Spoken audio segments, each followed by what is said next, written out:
You're listening to the Armchair Quarterback Show.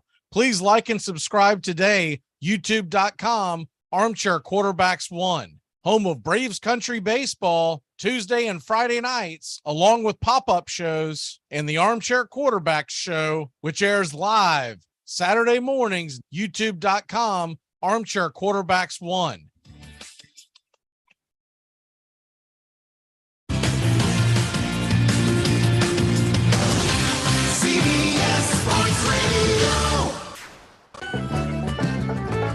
Hey, football fans, the Armchair Quarterback Show is back Saturday mornings, 9 a.m. to noon Eastern. A 3-hour wake-up show that'll cover it all. College football, the NFL, fantasy football, and Major League Baseball. It's the Armchair Quarterback Show, 9 a.m. Eastern to noon Eastern, Saturday mornings, right here on the Armchair Quarterbacks 1 YouTube channel.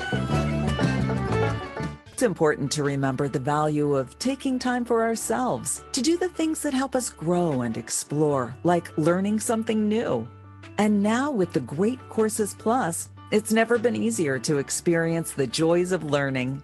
The Great Courses Plus offers thousands of streaming videos that cover hundreds of fascinating topics, from World War II to choosing the perfect wine.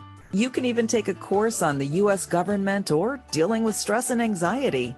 And because the Great Courses Plus partners with world-class professors and experts, you're always receiving thoroughly vetted, high-quality content from every lecture. Plus, you can watch or listen anytime, anywhere with the Great Courses Plus app. So take a little time for you. Sign up for the Great Courses Plus today for a free month of unlimited access. Visit thegreatcoursesplus.com/radio to get started. That's thegreatcoursesplus.com/radio. I think my jersey was one of the top selling jerseys around the world.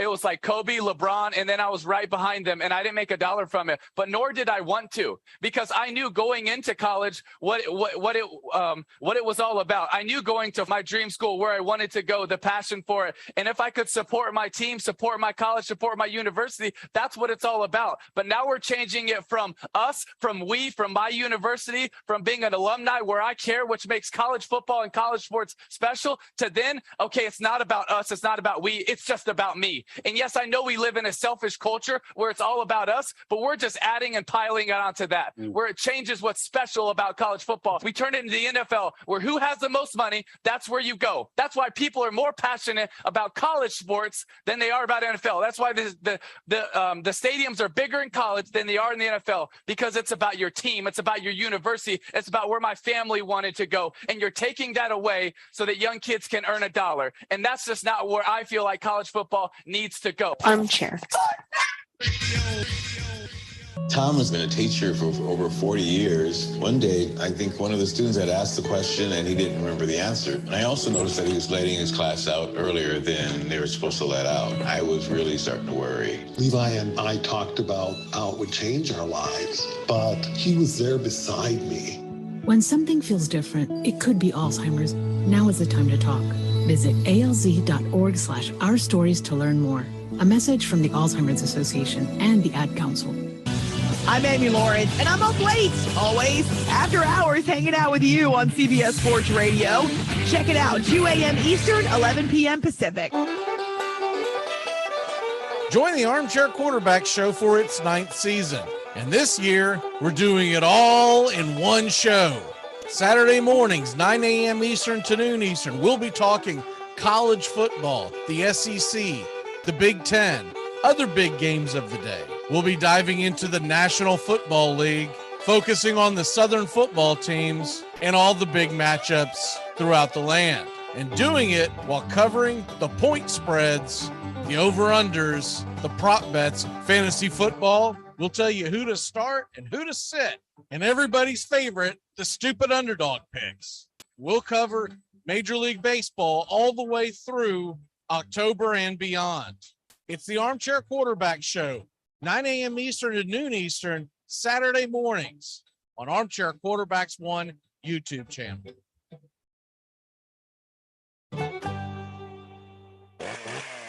Lager, the beer that brought the forest down. I drive an exotic imported sports car. I eat exotic foreign food like frankfurters and pizza. But when it comes to numbing my mind, I'm a patriot. I drink the beer that brought the forest down. I'm a lager man. And with the new 80-bottle trunk pack, you've got enough for the evening. Hey, it's happy hour somewhere. Lager brings out the patriot in you. Hey, Braves fans, the Armchair Quarterbacks YouTube channel are bringing you Braves baseball all season long. Hi, I'm Mac McGee, and I'll be bringing you Braves baseball play-by-play for the Braves fans out there, or all of Braves country. So pull up an armchair and join us for Braves country baseball, first pitch to last pitch, Tuesday and Friday nights, right here on the Armchair Quarterbacks YouTube channel. You're listening to Braves Country Baseball. Please like and subscribe today. YouTube.com, Armchair Quarterbacks 1. Hey, football fans. The Armchair Quarterbacks Show is back. Saturday mornings, 9 a.m. to noon Eastern. A 3-hour wake-up show that'll cover it all. College football, the NFL, fantasy football, and Major League Baseball. It's the Armchair Quarterback Show, 9 a.m. Eastern to noon Eastern, Saturday mornings, right here on the Armchair Quarterbacks 1 YouTube channel. Enjoy sun-drenched days, epic stays, and plenty of room to roam in Greater Fort Lauderdale. Our hotels, attractions, and restaurants have taken the Visit Lauderdale's Safe and Clean pledge so you can relax and explore with confidence. When you're ready for that well-deserved staycation, our 23 miles of golden beaches await. Find wide-open spaces to hike, bike, kayak, and paddleboard. Visit your favorite attractions, then dine out in style on waterfront patios. Learn more at sunny.org. To protect his family from disaster, Steve used his camera phone. Done. By taking pictures of his important documents, Steve can always have them stored online. Learn more simple disaster prep tips at ready.gov. A message from FEMA and the Ad Council. Join the Armchair Quarterback Show for its 9th season. And this year, we're doing it all in one show. Saturday mornings, 9 a.m. Eastern to noon Eastern, we'll be talking college football, the SEC, the Big Ten, other big games of the day. We'll be diving into the National Football League, focusing on the Southern football teams and all the big matchups throughout the land, and doing it while covering the point spreads, the over-unders, the prop bets, fantasy football. We'll tell you who to start and who to sit, and everybody's favorite, the stupid underdog picks. We'll cover Major League Baseball all the way through October and beyond. It's the Armchair Quarterback Show, 9 a.m. Eastern to noon Eastern, Saturday mornings on Armchair Quarterbacks 1 YouTube channel.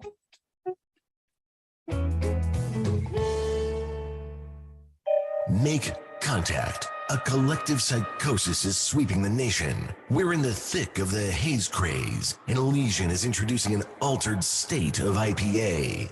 Contact Haze is a tangled chemistry of mild haze, low bitterness, and an explosion of hop aroma. This hazy IPA bursts with notes of bright raspberry, currant, citrus, guava, and passion fruit. Available in 6-pack cans in stores and all Seattle Elysian locations. Make contact. Saturday mornings, the Armchair Quarterbacks, a Southern tradition like no other. We dive into the Southeastern Conference and the Southern teams in the National Football League. We talk the betting lines, fantasy football. So join us Saturday mornings and get your football weekend started right with the Armchair Quarterbacks, 9 a.m. Eastern to noon Eastern, right here on Armchair Quarterbacks 1 YouTube channel. I might audible. If I audible, I'll use Omaha! Omaha! Red Polly! Red Polly! Blue Poncho! Blue Poncho! Dilly! Rambo! Rambo! Give me Kershaw here, Kershaw! You're listening to the Armchair Quarterbacks. Chop, Japan! Richmond, New York! Richmond, Florida! Sally, Buffalo! Check! Hey, Short Ox! Luda Raiders! Red Lion!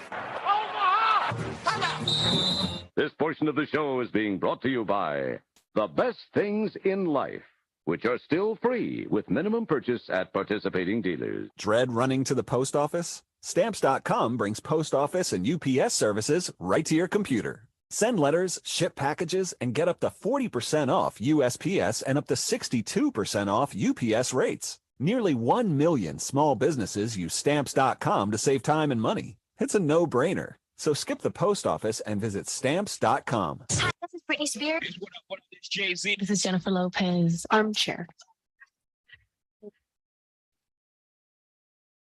Hey, Braves fans, the Armchair Quarterbacks YouTube channel are bringing you Braves baseball all season long. Hi, I'm Mac McGee, and I'll be bringing you Braves baseball play-by-play for the Braves fans out there, for all of Braves country. So pull up an armchair and join us for Braves country baseball, first pitch to last pitch, Tuesday and Friday nights, right here on the Armchair Quarterbacks YouTube channel.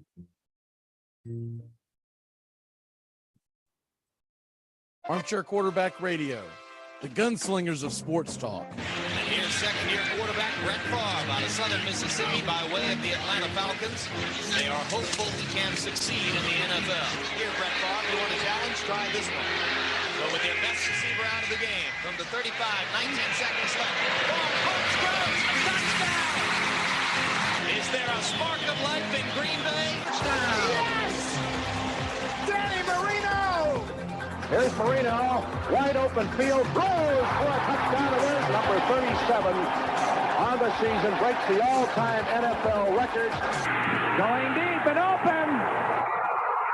Touchdown, Mark Duper. Duper has returned, and he is super. They are going to bring pressure again. Rodgers is going to roll away, throws it up in the air, says a prayer.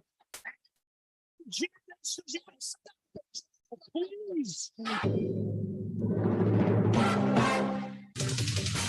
It's the 21st century, and there are just so many fun and exciting ways to lose your money. So many ways to make your life even more interesting with crippling financial burdens. Why not one more way? New in Canada, it's Solitaire, MMORPG. Play with yourself, online. See other people playing with themselves, online. Poverty Poker Online, now offering Solitaire. A new way to lose all your money, even your home, from the comfort of your own home. TGIF on the Armchair Quarterbacks. Justin Waller and Mac McGee are back at it 6 p.m. Eastern to 7 p.m. Eastern every Friday evening right here on the Armchair Quarterbacks YouTube channel and your local CBS Sports affiliates. We're talking the NFL, Major League Baseball, Southern football, so grab you a cold one. It's finally Friday on the Armchair Quarterbacks, 6 p.m. Eastern to 7 p.m. Eastern. Waller and McGee getting you ready for your sports weekend. You're listening to CBS Sports Radio. We are all sports 24 hours a day, 7 days a week. Strong opinions and your phone calls. Expected here, CBS Sports Radio. Join the Armchair Quarterback Show for its 9th season. And this year, we're doing it all in one show. Saturday mornings, 9 a.m. Eastern to noon Eastern, we'll be talking college football, the SEC, the Big Ten, other big games of the day. We'll be diving into the National Football League, focusing on the Southern football teams and all the big matchups throughout the land, and doing it while covering the point spreads, the over-unders, the prop bets, fantasy football. We'll tell you who to start and who to sit, and everybody's favorite, the stupid underdog picks. We'll cover Major League Baseball all the way through October and beyond. It's the Armchair Quarterback Show, 9 a.m. Eastern to noon Eastern, Saturday mornings on Armchair Quarterbacks 1 YouTube channel.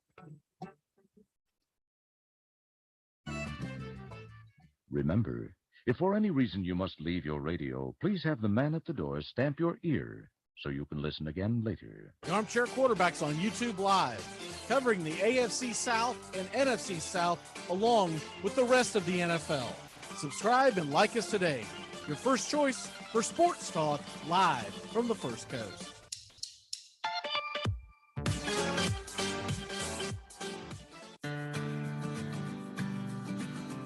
Saturday mornings, the Armchair Quarterbacks, a Southern tradition like no other. We dive into the Southeastern Conference and the Southern teams in the National Football League. We talk the betting lines, fantasy football. So join us Saturday mornings and get your football weekend started right with the Armchair Quarterbacks, 9 a.m. Eastern to noon Eastern, right here on Armchair Quarterbacks 1 YouTube channel.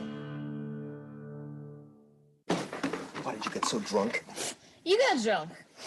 I'm just really exhausted. What's in that cup? Rum and Cokes. Do you have any idea how important this is? Try to save the pub. Really? This Do is you what have you're doing? any This is what you're doing? You know what's going to happen if Hyperbole is done. Now we can finally play the game. We are live in Tallahassee, the capital of the great state of Florida. And Desmond Howard going in motion on 2nd down and 5 for Michigan, playing on real grass at Michigan Stadium. Throw it to the sideline, and it's intercepted. Norman State was sitting and waiting for the do you do? Chris Davis takes it in the back of the end zone. He'll run it out to the 10, 15, 20, 25, 30, 35, 40, 45, 50, 45. There goes Davis. Oh, my God. Davis is going to win it all the way back. Auburn's going to win the football game. Auburn's going to win the We're down to the 20, but the bands are out on the field. There were flags all over the place. The most amazing, sensational, dramatic, heart-rending, exciting, thrilling finish in the history of college football. In trouble in the backfield, wants to throw now. He's going to go deep. And I mean deep. And I mean touchdown, Florida. Miracle finish. A Hail Mary that's full of grace for the Gators. Barkley trying to bounce it. And does escape. Saquon Barkley in the clear. Saquon Barkley. So 79.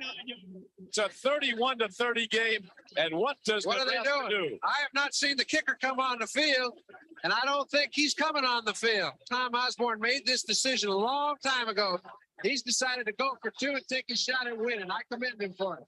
This is for the national championship for Nebraska.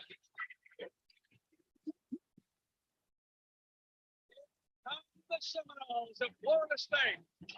It's a battle for flagging rights and recruiting advantages in the state of Florida as the Gators come calling. And Chief Osceola ready to get it started. Tallahassee, pretty flush, throws it down. Caught by Boston College. I don't believe it. Today, we've got number 1 Seminoles against number 2 Hurricanes.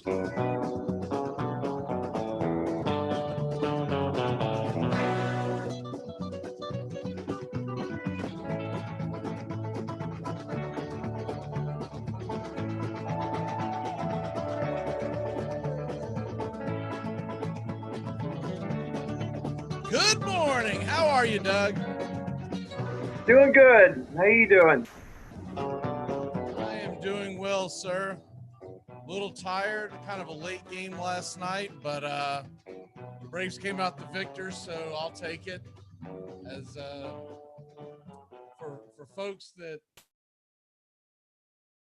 missed the game last night, Braves held on to win 9-6. We're up 8-0 after the second inning or middle of the second inning, and the Mets came roaring back, made it a really close game. It was 8-5 at one point, and Contreras hit the solo shot in the top of the ninth, extended to 9-5. Mets answered back with 2 outs. They hit a solo shot off of Kenley Jansen. He really does worry me closing games out, but I guess we're stuck where we are, and away we go. Tell me about your boy, Raciel Iglesias, that we got in the trade from the Angels. That was talk about a last minute second kind of thunderbolt there. I wasn't expecting that at all. But I kind of, a lot of people, I like it. I don't blame the Braves for what they did.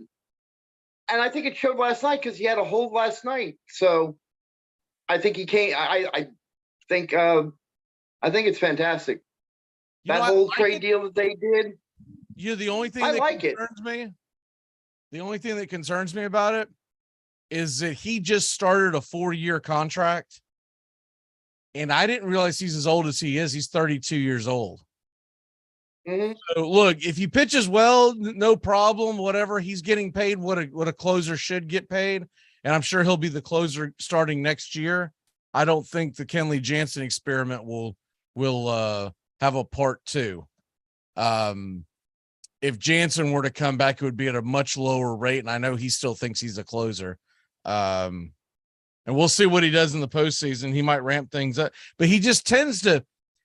I'm going to put the home run aside from last night. He tends to give up these bleeding singles and always seems to be traffic on the bases. And usually he gets out of it. But when you pay Jansen, they paid him $16 million this year. Man, you expect him to slam the door 9 times out of 10. And that's just not happening. So well, that's I like the movie. That's why you bring in Iglesias, you know? What's that? Oh, I'm just saying that's why you bring in Iglesias. I mean, you had to do it. You lost Will Smith. So to me, well, we didn't lose Will like Smith. I said, we showed Will Smith the door. The door, you know what I mean. Or Will Smith lost Will Smith, I guess. Because if Will Smith was an integral part of us moving forward, they would have found someone in the minors to come up to spell a few starts down the stretch. They brought in Rizzi for Will Smith because they felt like that we needed that extra starter because we're playing a lot of games in the next few weeks. A couple of double headers, one of them today. Yeah. And next weekend, we play 4 games in 3 days. It's really ridiculous how they set up the schedule for Atlanta.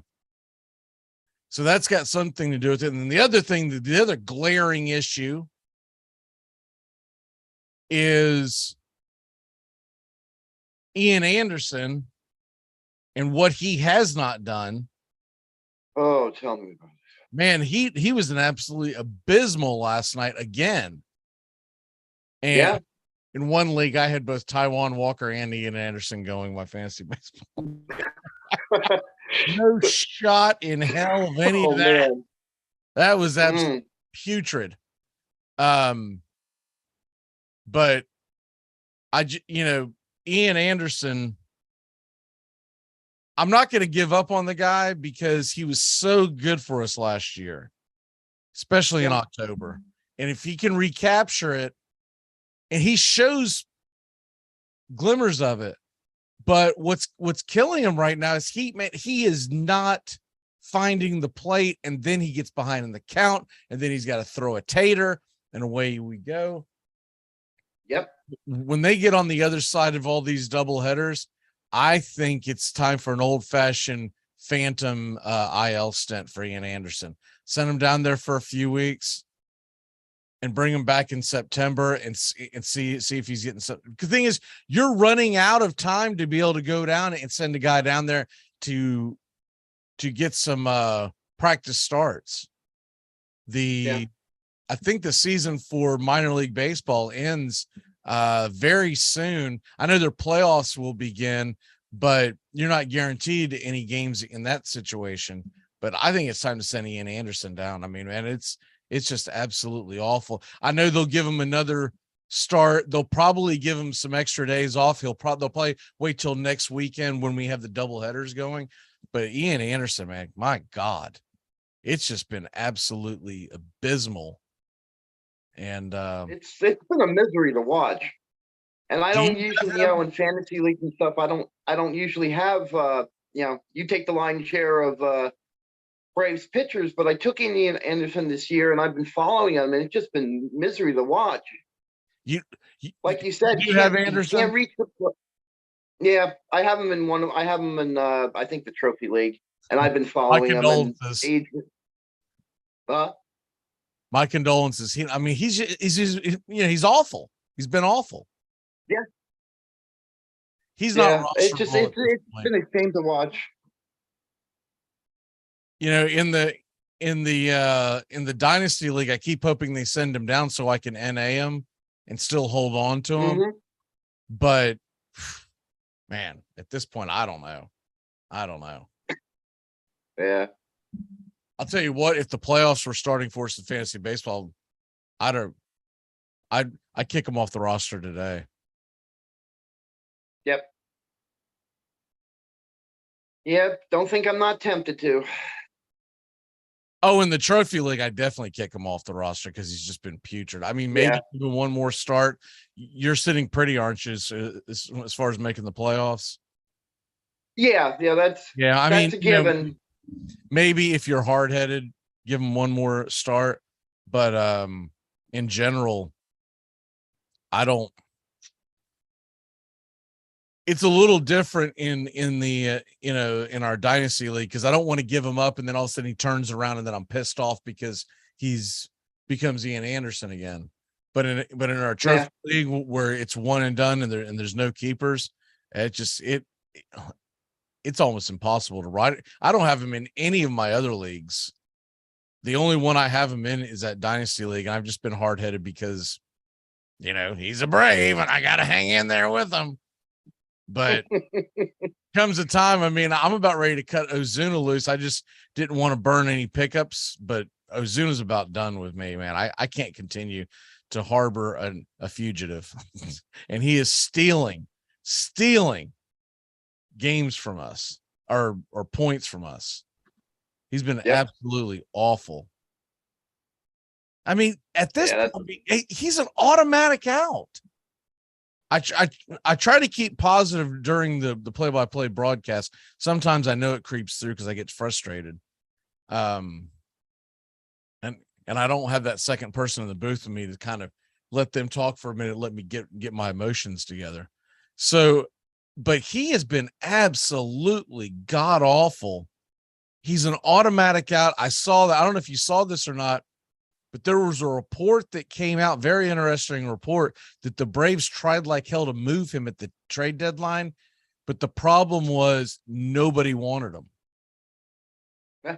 And if you were going to trade him, you would almost have to do a double trade because you were going to have to, if you sent him somewhere, you were going to have to do one or two things: pick up a lot of his salary, which the Braves don't want to do, or send prospects with him for something minor. And there was almost a move made with the Marlins, and it never ended up getting put together. So they backstroked out of it. It's one of the Marlins outfielders. It wasn't Jorge Soler. I forget who it was, but that's how bad it's gotten. Yeah. He's just an automatic out. It's unbelievable. Look, when he gets hot, he can carry a team, but he hasn't gotten that hot this year. He's had a couple of spurts where I'll say he got warm, but he has not gotten hot. And I think his best days are behind him. And I'm sure Atlanta's going to try like hell to do something in the offseason. They're stuck with what they've got. It's a hole in the lineup at this point, and it sucks to watch every single day where all right, well, here we go. I guarantee you, as a designated hitter, if you're a formidable designated hitter in a doubleheader as big as this one is today, you're playing both games at the DH, right? I guarantee you they sit him in one of them. There's no way that they're going to put him out there for 7-8 outs. I mean, basically that's what he's come down to. I'm not the biggest analytical guy, when it comes to, I always feel like, watch the damn games, bozo. But there comes a point where you have to realize he is an automatic out every time that he comes to the plate. So we're talking about Scherzer pitches tonight, and then Scherzer pitches this afternoon, Peterson tonight. If you go and you take him at this point and put him in a doubleheader scenario, I mean, you got to figure if he gets 8 at bats, he might get 1 hit. So that's 7 outs you're putting him out there for. Yeah. So if it's me, I'd bench him for this morning's game. I sit him versus Scherzer because it's righty and it's Scherzer. Christ Almighty, give me a puncher's chance with some Robbie Grossman at the plate, right? Yeah. And then let Ozuna sit and get ready, watch some video, and get ready for Dylan Peterson, which we've already faced once this year. So They're going to piece that together. We'll probably be on the air when the starting lineups get released. So I'll pass that along as soon as I see them. But my guess would be Acuna is going to DH in one of the games. He's starting to get hot, and they don't want to take his bat out of it. Harris, the young man, will probably play in both games. Rosario will probably play against Scherzer, and then they will probably put Grossman in, possibly in the outfield versus Peterson, Riley, Olsen, Swanson. They're probably going to play both games. You don't have a lot of options off that bench. And then, of course, to me, it'll be interesting to see if d'Arnaud gets the day game. I'd say d'Arnaud probably gets the day game because he was off today or off last night. So he'll probably catch Max Fried as the opening game for the break. Max Fried will be on the bump at 1 p.m. So my guess would be it'll be d'Arnaud behind the plate and then Contreras behind the plate tonight. And second base, I would think Adrianza finally gets some playing time against Scherzer because what the hell? I mean, but you know what I tell every guy going up to the plate today if I'm Snicker? Hey, do me a favor, guys. Don't swing until there's at least one strike on you. At least one strike. I don't want this ambush crap, because if you let Scherzer go deep into the game 7-8 innings and they barely have to use their bullpen, then they could unload the bullpen tonight. We need Scherzer out of the game by the end of the sixth, take our chances and maybe scoring at the end of the ball game, and away we go. I'll tell you something else is interesting. I don't know if you caught that game Thursday night, but the Mets used Edwin Diaz for 2 innings, 6 outs. And it'll be interesting to see if I would think he would be, but Mark DeRosa of MLB Network brought up a point yesterday that he wasn't sure if he would be available for today's game, if they might just hold him out until tomorrow. If they can't use him in a doubleheader, that would hurt the Mets big time. Yeah, and Rand, I'm done talking about the Braves. Had to get that off. Other moves at the deadline, Juan Soto, etc. What was the biggest thing that jumped out at you? Well, that trade is that they got Josh Bell too. You can't say enough about what the Padres have done. I think that everything they've done, they put themselves in position that they look, even though last night I was going to say they look competitive now. The Padres, I think, have put themselves in a position where they are definitely part of the mix. They already were, but now I think they're at least twice as strong as they were before. Now, last night, they got blown out by the Dodgers, so it didn't show last night. But bringing in Drury, bringing in, of course, Soto, bringing in those guys, you can't say enough about it. I mean, was that a bad look or what last night? You go out there and you get absolutely obliterated the first game against the Dodgers after you make all these moves, right? Yeah. Here we come. We're coming for you, Dodgers. Let's go. And before I got done with the Braves-Mets game, I had it on in a different device in the background. I look, I go, my God, it's like 8-0 or whatever the hell it was. And I could see it slowly unfold as we were winding down the Braves game. I looked over and I saw a couple of gaffes in the field where the Padres were kicking the ball around. I was like, man, this is not good. No, they were too busy still celebrating Juan Soto coming. I watched that game too, and I was like, oh boy, talking about the trade of the century and all this stuff, and I'm like, ooh, well, any more trades like that, and you'll be in last place. If they're going to play like that right off the bat. What was the final? Okay, the final score was 8-1. Yeah.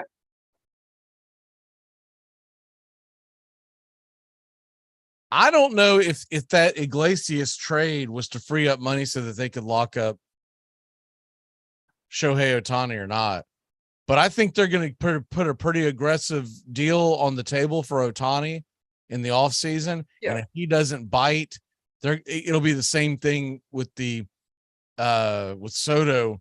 They're going to move him because you don't want to get caught not getting any prospects back with a guy that is that. I mean, that's a generational talent. We think Soto is. We know Ohtani is. And I do believe that the Mets are one of the big teams that would back the truck up. Oh, yeah. Considering they didn't do as much as everybody swore they would do by the trade deadline, I can see that. Because I was kind of surprised. They didn't really address anything in the pitching department, which was one of the things I thought they would do. They did next to nothing. I mean, they went out and they helped their bats somewhat, but other than that, the Mets might have had their fingers in these other trade, but they didn't pull the trigger on it on much. Surprising about I don't think the Mets have improved. What was surprising about the Mets? First of all, I thought they made some smart moves, but I was a little surprised that the Mets went out there and they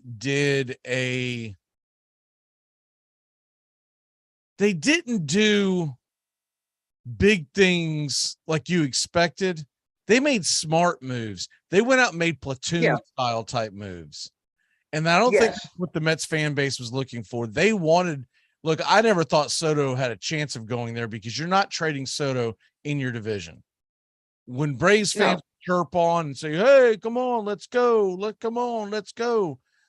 I'm like, what are you, nuts? That's not happening. It's not happening, my guy. There's no way in hell that's happening. Yeah. So I didn't think they could make Soto moves, but man, the Yankees got better. The Yankees go out and get Montas. Yes. They already got Benintendi to shore up on the offense. So yeah, and then not to mention the fact that they added the two bullpen pieces, which I think goes under the radar, but I think it's huge. I was going to say, the Yankees did exactly what they needed to do to stay on top and make a long run into the playoffs. You can't argue with it. Agreed. It was perfection. Well, we're going to run out of time here, so let's get into your Raiders before we do anything else. What'd you think? Granted, it was a Hall of Fame game, first game of the preseason, but I liked the way they played. I liked the attitude of the team. They came out, they looked different than they have in years past. This team looks like a team that can execute, especially offensively. That was one of the big takeaways I took from the game. Besides the fact that I liked, there was a guy that played, one of the problems that the Raiders had in the offseason was offensive line, which is something you're going to have to watch the whole preseason that they can fix. That offensive line, especially that run blocking, played very well last night. Now, granted, like I said, it's a preseason game, especially like DL Cotton, that right guard played very well. And that was one of the biggest takeaways I took from last night, how that run block worked. I only saw clips because I was watching a real sport, Braves Mets. I mean, I can't get into damn preseason football, but we have an interest here. A good friend of ours plays for the Raiders this year, Keelan Cole, and he got his block knocked off. I don't know if that was third quarter. I think it was second quarter. For everything that we've checked in on him, we believe he's okay. But that was my major concern, was that Keelan had gotten injured, not just from a football standpoint, but from a damn, man, I hope he can walk again. What the hell's going on over there? If y'all missed that, like, Keelan basically just got mashed, and a lot of folks are attributing the new helmet to the fact that it saved him. I don't know about the science of these helmets, but I do know that he's fortunate to not have been injured, and they were using him a little bit. I felt good about that. I've grabbed him in a couple of best balls at the very end of the draft because he's got talent and he's got speed. It's just a crowded wide receiver. I would never grab him in a regular league draft, but in the best ball at the end where you're just trying to throw a dart at the wall, a couple of the ones where I already have Derek Carr, I went out and grabbed Keelan Cole. I'm like, there could be that 1 week where he streaks down the sideline for an 80-yard touchdown, and I can make out, like a bandit there. Speaking of fantasy football, we're doing wide receivers today. Give me a few of your sleepers and busts at the wide receiver range. Oh, sleepers. I'll tell you one guy that I liked, and I had, I'm intrigued by for the season is Rashad Bateman from the Ravens. With Marquise Brown gone. Yeah. And then I got Gabriel Davis from Buffalo as a sleeper. I mean, both of those guys are going pretty high in the draft. I don't know if you can consider them sleepers, but go ahead. Well, then I got Laviska Shenault with the Jaguars as a sleeper. That's a sleeper. That's a sleeper. That's my deep sleeper of the week, I guess you could put it. As far as bust, that guy may not wake up. That's how big of a sleeper that one is. Yeah. But I'll tell you, as far as busts go, talk about one of my biggest busts is going to be DK Metcalf from Seattle. That's going to be a huge bust. Without what's his name there in Seattle, I think he's not going to put up the production that he has in years past. Really? You think that he's going to have a bad year? As compared to in seasons past. I do worry about the talent at wide receiver with him. I really do. Yeah. What is he going about? Top 20, 25, something like that at wide receiver? Somewhere in that? Yeah. And that's why I say bust too, because sometimes my busts are based on where their current ADP is. Of course. That's where I think they should go. So that's why I say he is. Currently 62 overall but that's overall. I don't have the list in front of me as far as where he's at, specifically at receiver. My guess is by looking at this, he's about 24th on receiver. Mm-hmm. But you think he's going to have a much worse year? I'll tell you an area that I'm not willing to roll dice in is the Kansas City receiving core.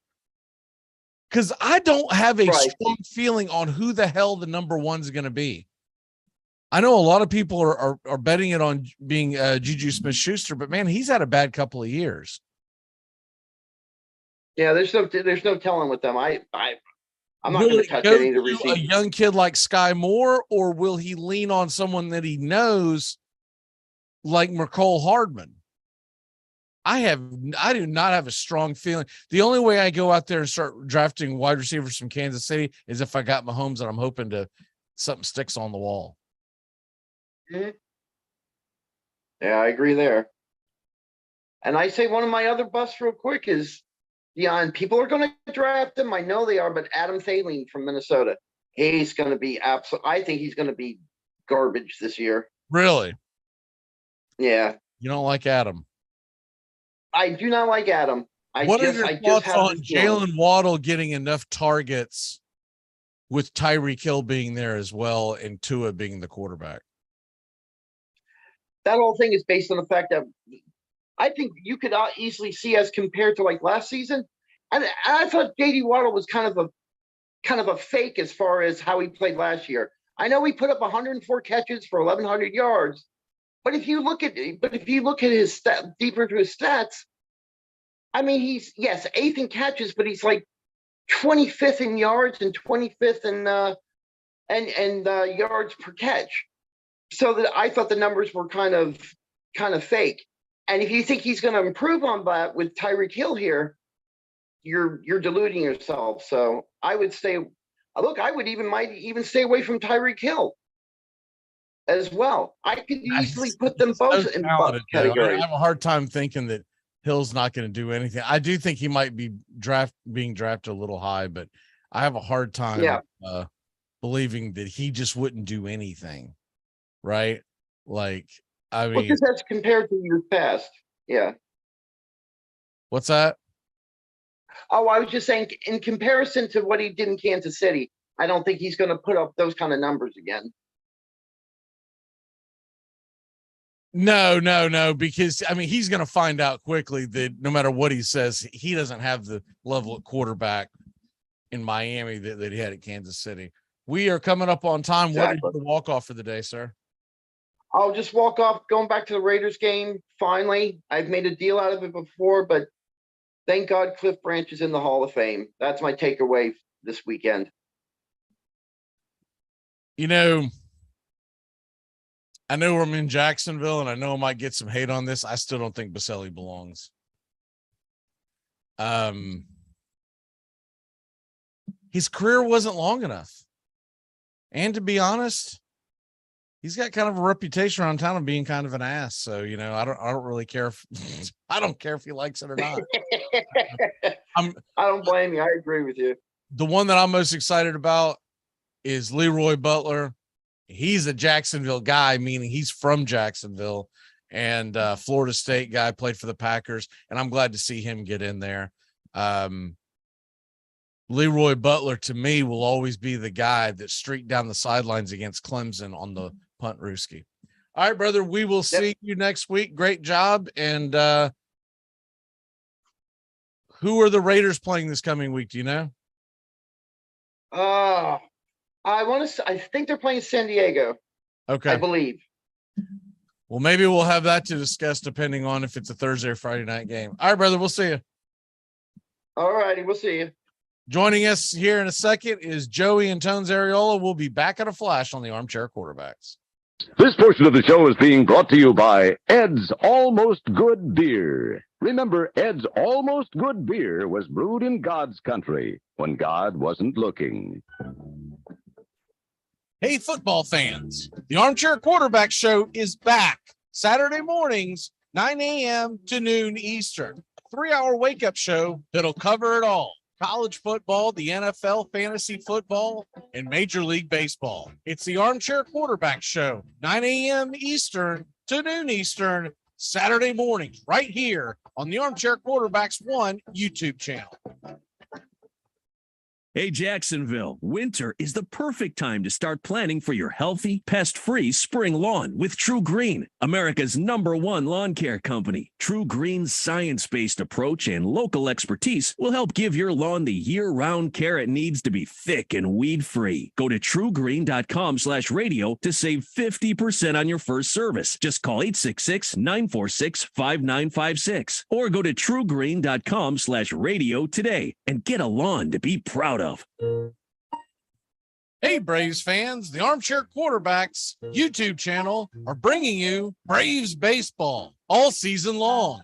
Hi, I'm Mac McGee, and I'll be bringing you Braves baseball play-by-play for the Braves fans out there, for all of Braves country. So pull up an armchair and join us for Braves country baseball, first pitch to last pitch, Tuesday and Friday nights, right here on the Armchair Quarterbacks YouTube channel. Lager, the beer that brought the forest down. I drive an exotic imported sports car. I eat exotic foreign food like frankfurters and pizza. But when it comes to numbing my mind, I'm a patriot. I drink the beer that brought the forest down. I'm a lager man. And with the new 80-bottle trunk pack, you've got enough for the evening. Hey, it's happy hour somewhere. Lager brings out the patriot in you.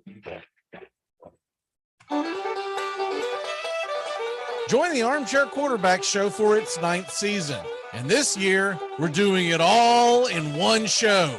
Saturday mornings, 9 a.m. Eastern to noon Eastern, we'll be talking college football, the SEC, the Big Ten, other big games of the day. We'll be diving into the National Football League, focusing on the Southern football teams and all the big matchups throughout the land. And doing it while covering the point spreads, the over-unders, the prop bets, fantasy football. We'll tell you who to start and who to sit. And everybody's favorite, the stupid underdog picks. We'll cover Major League Baseball all the way through October and beyond. It's the Armchair Quarterback Show, 9 a.m. Eastern to noon Eastern, Saturday mornings on Armchair Quarterbacks 1 YouTube channel.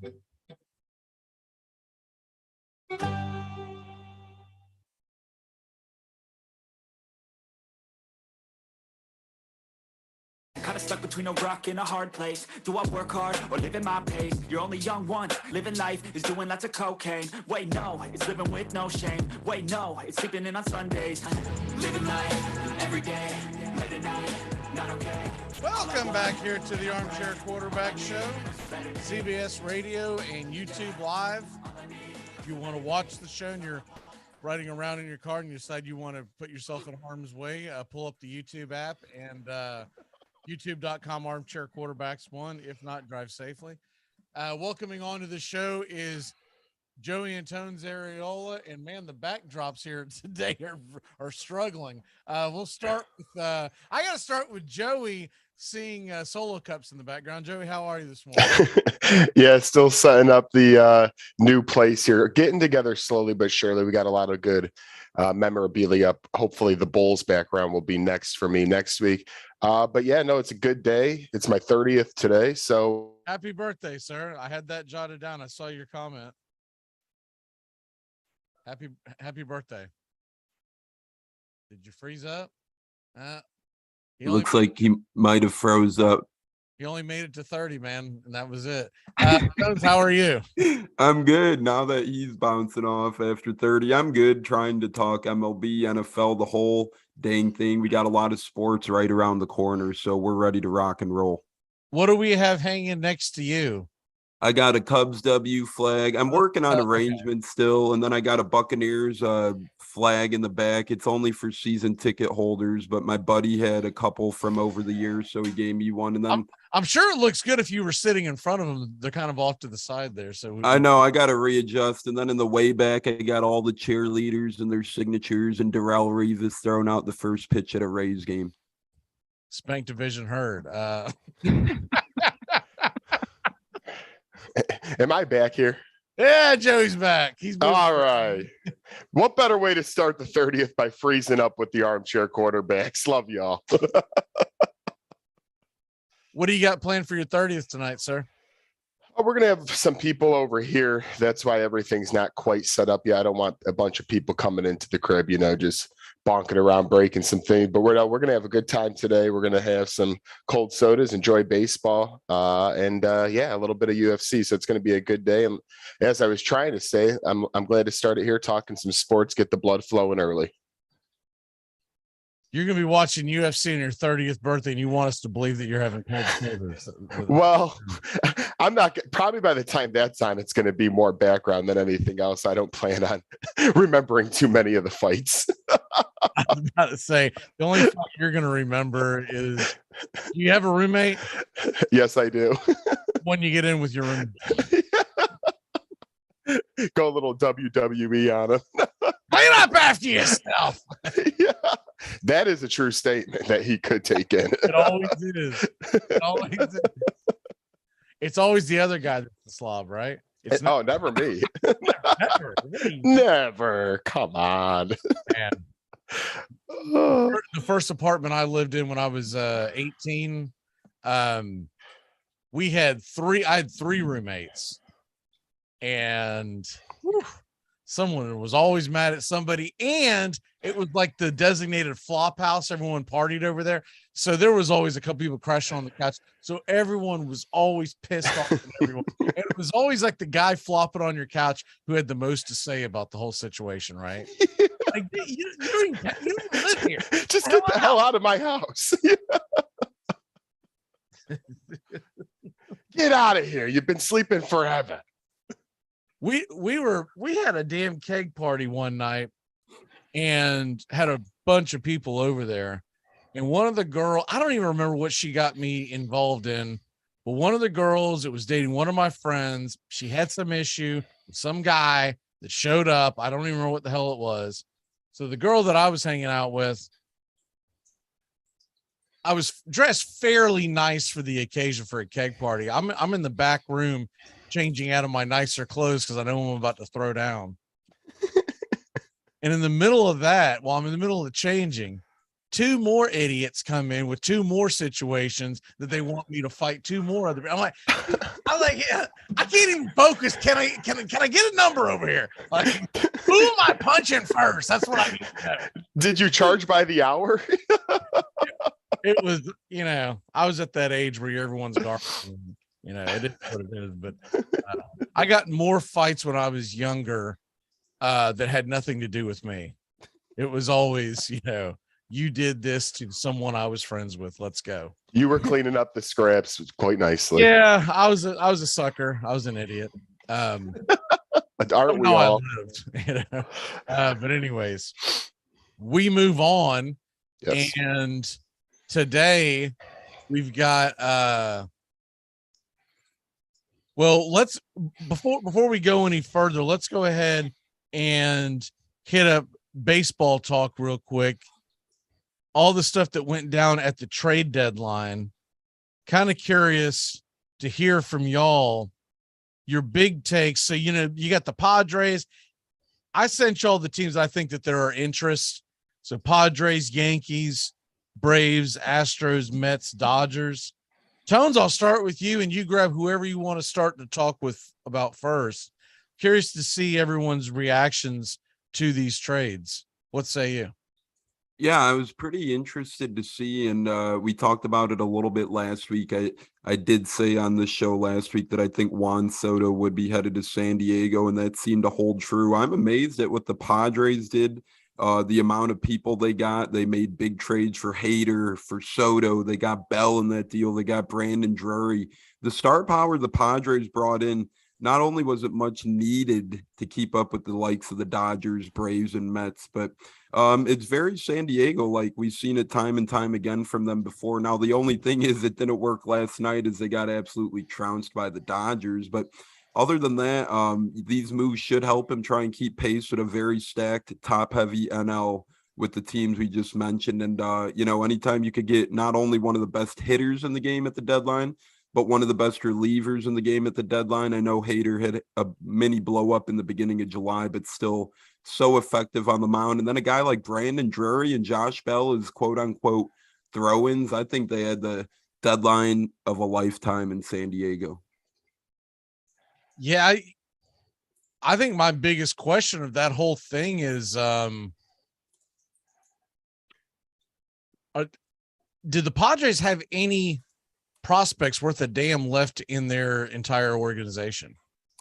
And that's the thing. They did drain a lot of young guys. They got rid of CJ Abrams and I believe 3 or 4 of their other top. Yeah. They got the number one guy. Like he's supposed to be a easy plug and play guy, a guy that I don't think the Nationals will bring up till next year because they're going to play that game. And the Nationals now with back-to-back big trade packages and back-to-back years with the Dodgers and Padres, their future isn't looking so bleak all of a sudden with all these young guys they were able to scoop up. No, they're still several years away because it's going to take a while for these guys to get right underneath them. But with all that being said, I think the Nationals, we'll say 3 years from now, should be fully rebuilt. And at that point, they'll have an opportunity. At that point, they'll get out of that terrible Patrick Corbin contract. I think he's got 2 more years after this one. Yep, that's right. And I do love the Mackenzie Gore add in as well. Yeah, Mackenzie Gore, he has struggled a bit, but look, he's going to get a chance to actually flourish out there in Washington. They'll have a lot more patience with him. If he goes out and has a bad outing, it's not the end of the world, right? Correct. So, I do like that. Excuse me. And then, Joey, what is your big take on all the moves that went down? This might surprise little people. I'm not saying they're, the best. Like the Padres clearly, to me, probably won the battle at the end of the day when you get Juan Soto, hard to beat. But I remember last year before the deadline, the Atlanta Braves were sitting much further back. Not a lot. Actually, yeah, much further back than they were now in terms of games over 500. And they made some moves where I was like, man, I don't get if this team's trying to sell. I don't get if they're trying to buy, but they got some low-key pieces, but nothing, earth-shattering. And what do you know? A couple of those guys played huge roles like Jack Peterson at the end of the day. So I'm going to talk about the Braves because they did make some moves. I mean, when you get Adrianza, who played with them last year, you get him back, and then he's and I'm not gonna lie about Adrianza. He sucks. Right, but it's one of the minor pickups, and then you get obviously you get Raciel Iglesias, the closer who's been with the Angels for a while. I mean, never a bad thing. Yeah, who cares? You let go Jesse Chavez and Will Smith. When you get Iglesias, I think that's a pretty good low-key move at the back end of the bullpen. Jake Odorizzi from the Astros. So that's 2 bullpen arms who could pay dividends down the stretch. Even like I said, maybe not on the surface of some of these people, but also Robbie Grossman, you got him as well. He might not have produced a ton this year, only hitting 200 with a couple of home runs. But I thought the same last year about the Braves when they picked up a couple of guys, and they ended up becoming huge World Series pieces. So even though there's no big splash names for the Braves, I do think they made some good moves in their bullpen. And I don't hate the Grossman play for getting an extra bat somewhere when needed at times. So even though the Braves maybe didn't make the splash, and nobody's going to sit here and say, wow, that person's going to, be all over in the middle of their lineup or number 3 in the rotation, I never will discredit what the Braves do after last year, seeing it firsthand after the small moves they made to help make them win a World Series. Yeah, well, they're in a different spot this year. This year, they're just trying to put a Band-Aid over. Ozzie Albies should be back in about 3 or 4 weeks, would be my guess. So this isn't, you remember last year, they were trying, they already had the void in the outfield before Acuna got injured, and then Acuna got injured. So you knew you had to basically spell 2 guys, possibly 3. The Rosario deal paid dividends because they gave up nothing for Rosario because he was injured and he wasn't coming back for 2 or 3 weeks. And the Braves just took a flyer on him. Right. Soler, I feel like Soler is a much better batter when he is in competitive ball games. The reason why he has stunk this year in Miami is because he loses interest, I believe. And when he was playing for the Braves down the stretch to make the playoffs and into the playoffs and into the World Series and became the World Series MVP, what made him who he was is that he works the count and he will wait for his. He was phenomenal as the leadoff hitter.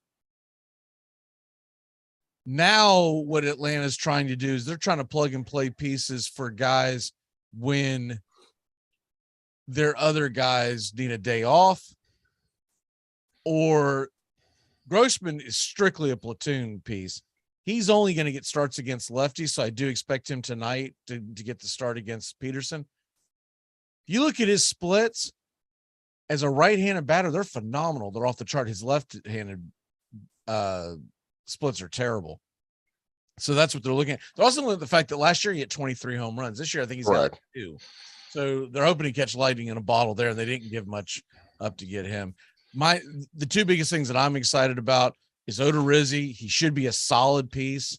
Look, we didn't make a trade for Roger Clemens in his prime. Odorizzi's a good player, good pitcher. He's also got a lot of experience coming out of the bullpen, which I love. Right. And then the other obvious piece, the biggest piece, was Iglesias. That bullpen has just fallen apart from time to time, and he comes in and helps solidify. He did it last night. I will make the case that if Iglesias is not an Atlanta Brave last night, the Braves may have blown that game. Really? Because we were up 8-0. It was then 8-5. Now we ended up tacking on a run, making it 9-5, and they get a solo shot at the end with 2 outs to make it 9-6. But it felt like the wall was caving in. And Minter, I can't say enough about Minter last night, coming getting 4 really big outs. I don't know if he'll be available to today, which would be a shame. They did not use Matzik, which is key. But I figure if the Braves have a puncher's chance today, they've got Iglesias and Jansen who can close the game. And you want to talk about a great back end of the bullpen. Now, I mean, we were watching a little of the game yesterday. How stupid of the Mets to run home when it was 8-0 and just got gunned right at the plate. What the hell was that? That was we're all like, me, Tones, and my roommate are like, what an idiot when you're down 8-0. He's not even a fast runner. If it was, if it was Michael Harris running on Michael Harris, he might have had a chance. Right. he's not. He's a fat, slow third baseman who plays a little second. Other than like our catchers, I don't know if anyone is as slow as Guillorme on the race. I think even Matt Olson outruns Guillorme in a foot race. It'd be close, but he would outrun him. And Michael Harris has a cannon too. So the fact that you're even trying him. Michael Harris is going to be several-time Gold Glove winner. He's going to win platinum gloves. He has been phenomenal in the outfield. If the voters are paying attention to it this year, he gets the nod this year. I just don't know how much that they watch. He has made phenomenal play after play. Not just the play that he had at the plate, that catch that he made into deep center field. I'm trying to remember who hit the ball off the bat, but the point is he made it look easy. I think it was Ruff. Whoever it was turned the base and like, are you serious? Yes, it was Ruff. Because I know he was thinking that's a double off the wall. And it is a double off the wall on, what is there, 30 teams in baseball? Yeah. 27 other teams in baseball, that's a double off the wall. And he just makes it look easy, glides. But yeah, that was dumbfounding. When I saw him, I'm doing the game, making the call, and I see him turn the corner. And I'm like, oh my God, they're actually sending him? What the hell are they thinking? He was meat. I could maybe see it in like an 8-7 game. It took a couple of outs, but just down 8 runs. Oh my! Early and you're down 7 runs. It was 8-0, and they had just scored 1 run. That's right. Yeah. Across the plate. So it was going to make it 8-2. Ooh. You were in the heart of the lineup too. That's the other thing is they had ducks on the pond, the heart of the lineup coming up to the plate. What the hell are you doing? What was funny is there was a Mets fan that chimed in to the broadcast, and evidently, I looked it up later. Evidently, the Mets third base coach, I forget his name, he has been known all this year to be extremely cautious. And play smart baseball, doesn't send the guy. And he makes a comment, something to the effect of, and so now you want to send him, right? I don't know if it's Brandon Nemo streaking around, I send him. Okay. I'm going to say you're going to have to make a perfect play and we'll go from there. But good God, that was dumbfounding. Yep. The only notes that I have about the trading deadline, first of all, I think the Yankees moves are going way under the radar. Frankie Montas is huge. Yep. One of the few things I called was that when I was glad to get one. And the bullpen was huge. I agree with Tones with the fact that Drury and Bell are going under the radar. Dude, those are huge, huge moves. And if they can straighten out Josh Hader, the problem with the Padres is they got to get to the playoffs. Mm-hmm. They choke every year, and I'm gonna laugh like hell if this all-star team, the A team, doesn't even make the playoffs. Because they've got the Cardinals, they've got the Phillies, Brewers, except someone's going to win the division, all breathing down their neck. It's not a foregone conclusion they're going to win that division. I mean, win the wild card. No, and like you said, just because you're a super team, we all remember when Vince Young deemed that Eagles team a super team. That even puts more pressure on you. So you're already hearing Juan Soto and those guys saying good luck facing our batting order. Well, you might want to make the playoffs before you get to talking a little bit. Yeah, like it's a walk through the park to face the freaking Dodgers. What the hell is he talking about? Yeah, he's just one of the, I get it. He's young. He's hyped to be joining a new team, yada, yada, yada. But you got to earn your stripes before you get talking, right? And he is an elite ball player, but you're heading into San Diego. You might want to make the playoffs and get the fan base behind your back before you're making all these proclamations and statements. He's an elite jackass in my book. I agree with that. The way he shimmies towards the plate. He's a jackass. The way he stares pitchers down when they do nothing wrong. It's like, come on, man. I didn't think there was much of a chance of him going in division, but when the Braves traded Will Smith away for Odorizzi, I was like, wait a minute, are we trying to make a move for Soto? Because Will Smith and Soto do not get along. Mm-hmm. That right there would be incredible if you end up with Will Smith facing Soto in the World Series. For people who haven't followed that, they hate each other. Soto does his shimmy, you know. I mean, Soto does goofy things. Soto does what I call bush league moves. Soto goes out there and tries to taunt someone on like, you know, let's say the count's 0-2 and you throw a ball outside to get him a chase and he shimmy towards like you're afraid of him. Dude, you're down in the count. What the hell's wrong with you? And he'll walk. The most recent one, he walked against Will Smith and he was smiling at him, staring him down. And Will Smith finally had enough. And he basically said, "Take your goddamn base. What the hell are you doing?"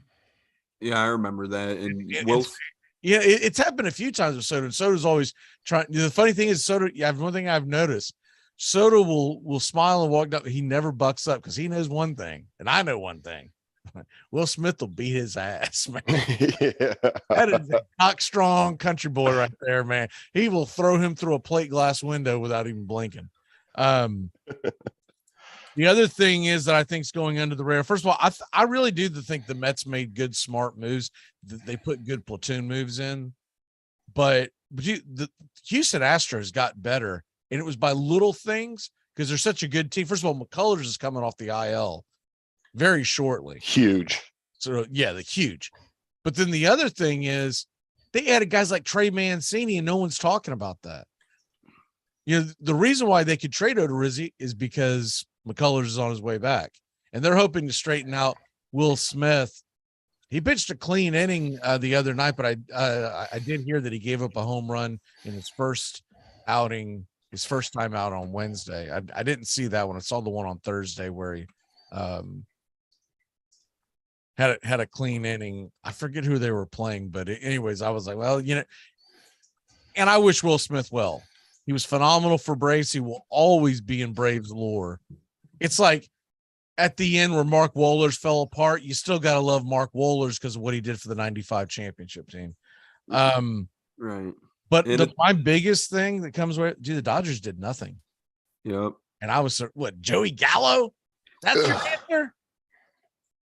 Yeah, and the thing that interests me with Houston real quick, they upgrade greatly at catcher. They go from Martin Maldonado to Christian Vasquez, so that was an elite move. Leader too.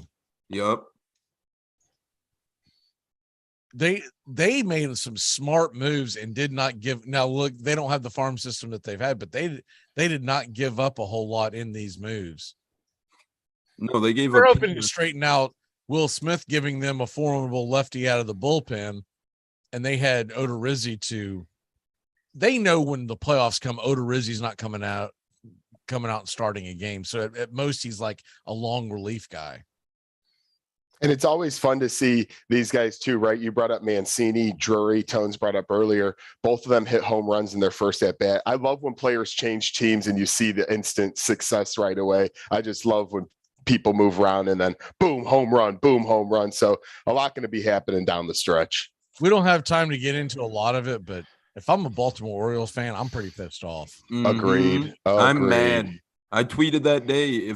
I felt bad for Orioles fans. I mean, how much more of a farm do you need? They're already one of the youngest teams in baseball, got 6 or 7 top 100 prospects, and you're 2 games back of a playoff spot, and you trade your keystone veterans, Lopez and Mancini. Come on, that's not right for a small market baseball team ever when you're competing. The Lopez one I could get over with a little bit easier because they do have a couple of options coming out of that bullpen. Yeah, Bautista. But yeah, I'm with you. I still don't do it. I'm making a serious run at the playoffs. I'm not, it's great to be in the conversation. No, man, we have been a laughing stock for the last several years. Let's go. What the hell are we doing? Yeah. You wake up this morning and there's still only a game and a half out of out of the final wild card. They're only 4 games out of the top wild card. So it's not out of the realm of possibility. Real quick before we switch to football, do you have any faith, because I do not, that the Chicago White Sox are going to be standing at the end? No, I really don't have faith, and that's my answer. I think that the Twins made some great moves, in my opinions, and as we stand right now, the Guardians have a better roster, in my opinion, than the White Sox. So they're not only chasing Minnesota, they're chasing a couple teams. Yeah, and they're very inconsistent. I mean, a lot of my Sox fans are just very upset because they did that middle crap where you don't get anybody, but you don't trade anybody. And now everyone's just confused around here, and very inconsistent team wins and losses wise. So it's just a sad day to be a Chicago baseball fan coming down the stretch. It shows me that they have no faith in their team when they didn't make a move. And if you don't have any faith in your team, then you might as well sell. Correct. I think the White Sox could have used just one or two, even if they were minor moves, to inject some kind of new blood into that clubhouse that could have turned things around. Yeah, and you start off by trading for Jake Diekman. So if you're a Sox fan, you're thinking, okay, this deadline might turn out better than expected. Then you do nothing else, nothing. Yeah, you've got, so looking at the standings, they're tied with Cleveland. They're 2.5 out of the final wild card spot. They're tied with Cleveland and a game behind Baltimore and one game in front of Boston. After that, you cut it off. Texas is done. Boston didn't do a whole hell of a lot, but they did more than what the White Sox. I mean, at least they brought in Hosmer. They found a way to bring in Hosmer.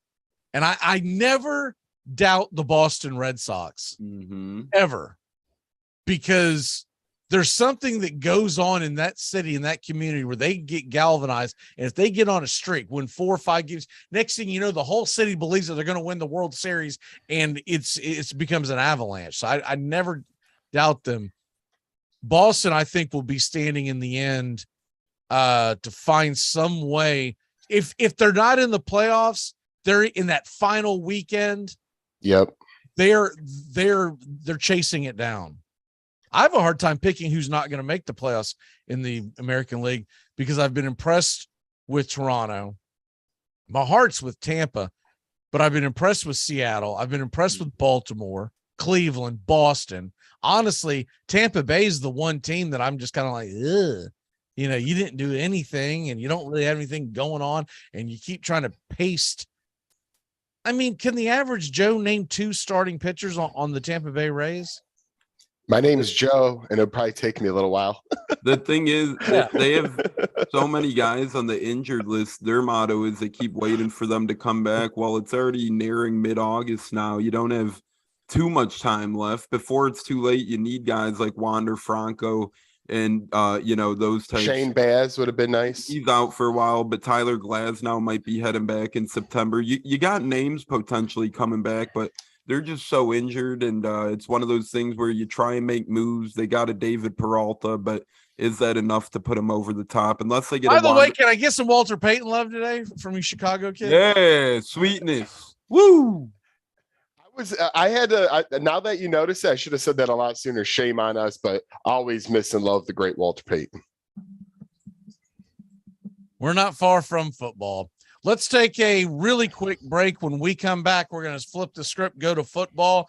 We've got a lot of things to talk about in a little bit of time. We will be back in a flash.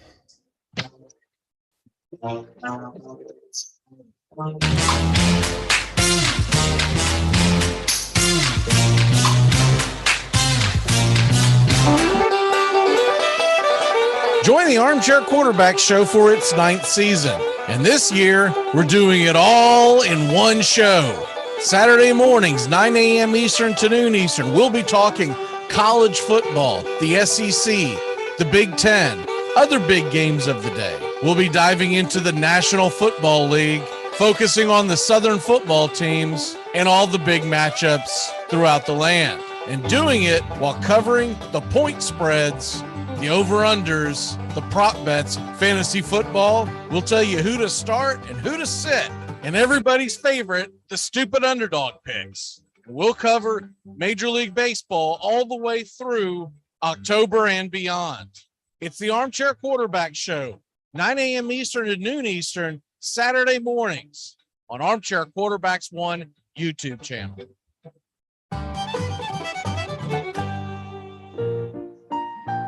Hey, Braves fans, the Armchair Quarterbacks YouTube channel are bringing you Braves baseball all season long.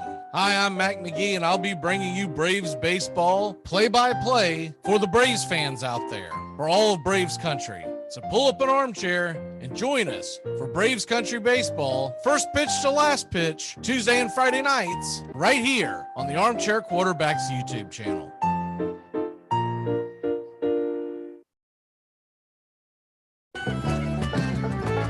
Hey, football fans, the Armchair Quarterback Show is back Saturday mornings, 9 a.m. to noon Eastern. A 3-hour wake-up show that'll cover it all. College football, the NFL, fantasy football, and Major League Baseball. It's the Armchair Quarterback Show, 9 a.m. Eastern to noon Eastern, Saturday mornings, right here on the Armchair Quarterbacks 1 YouTube channel.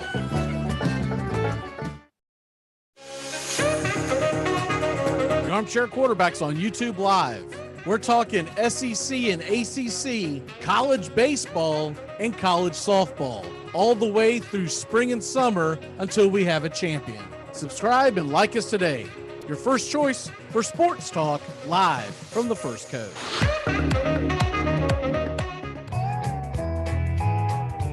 Join the Armchair Quarterback Show for its 9th season.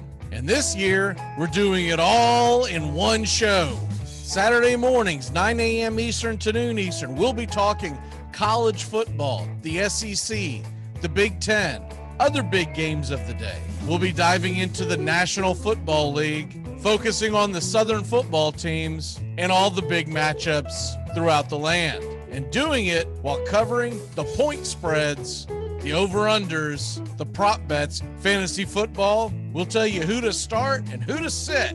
And everybody's favorite, the stupid underdog picks. We'll cover Major League Baseball all the way through October and beyond. It's the Armchair Quarterback Show, 9 a.m. Eastern to noon Eastern, Saturday mornings on Armchair Quarterbacks 1 YouTube channel.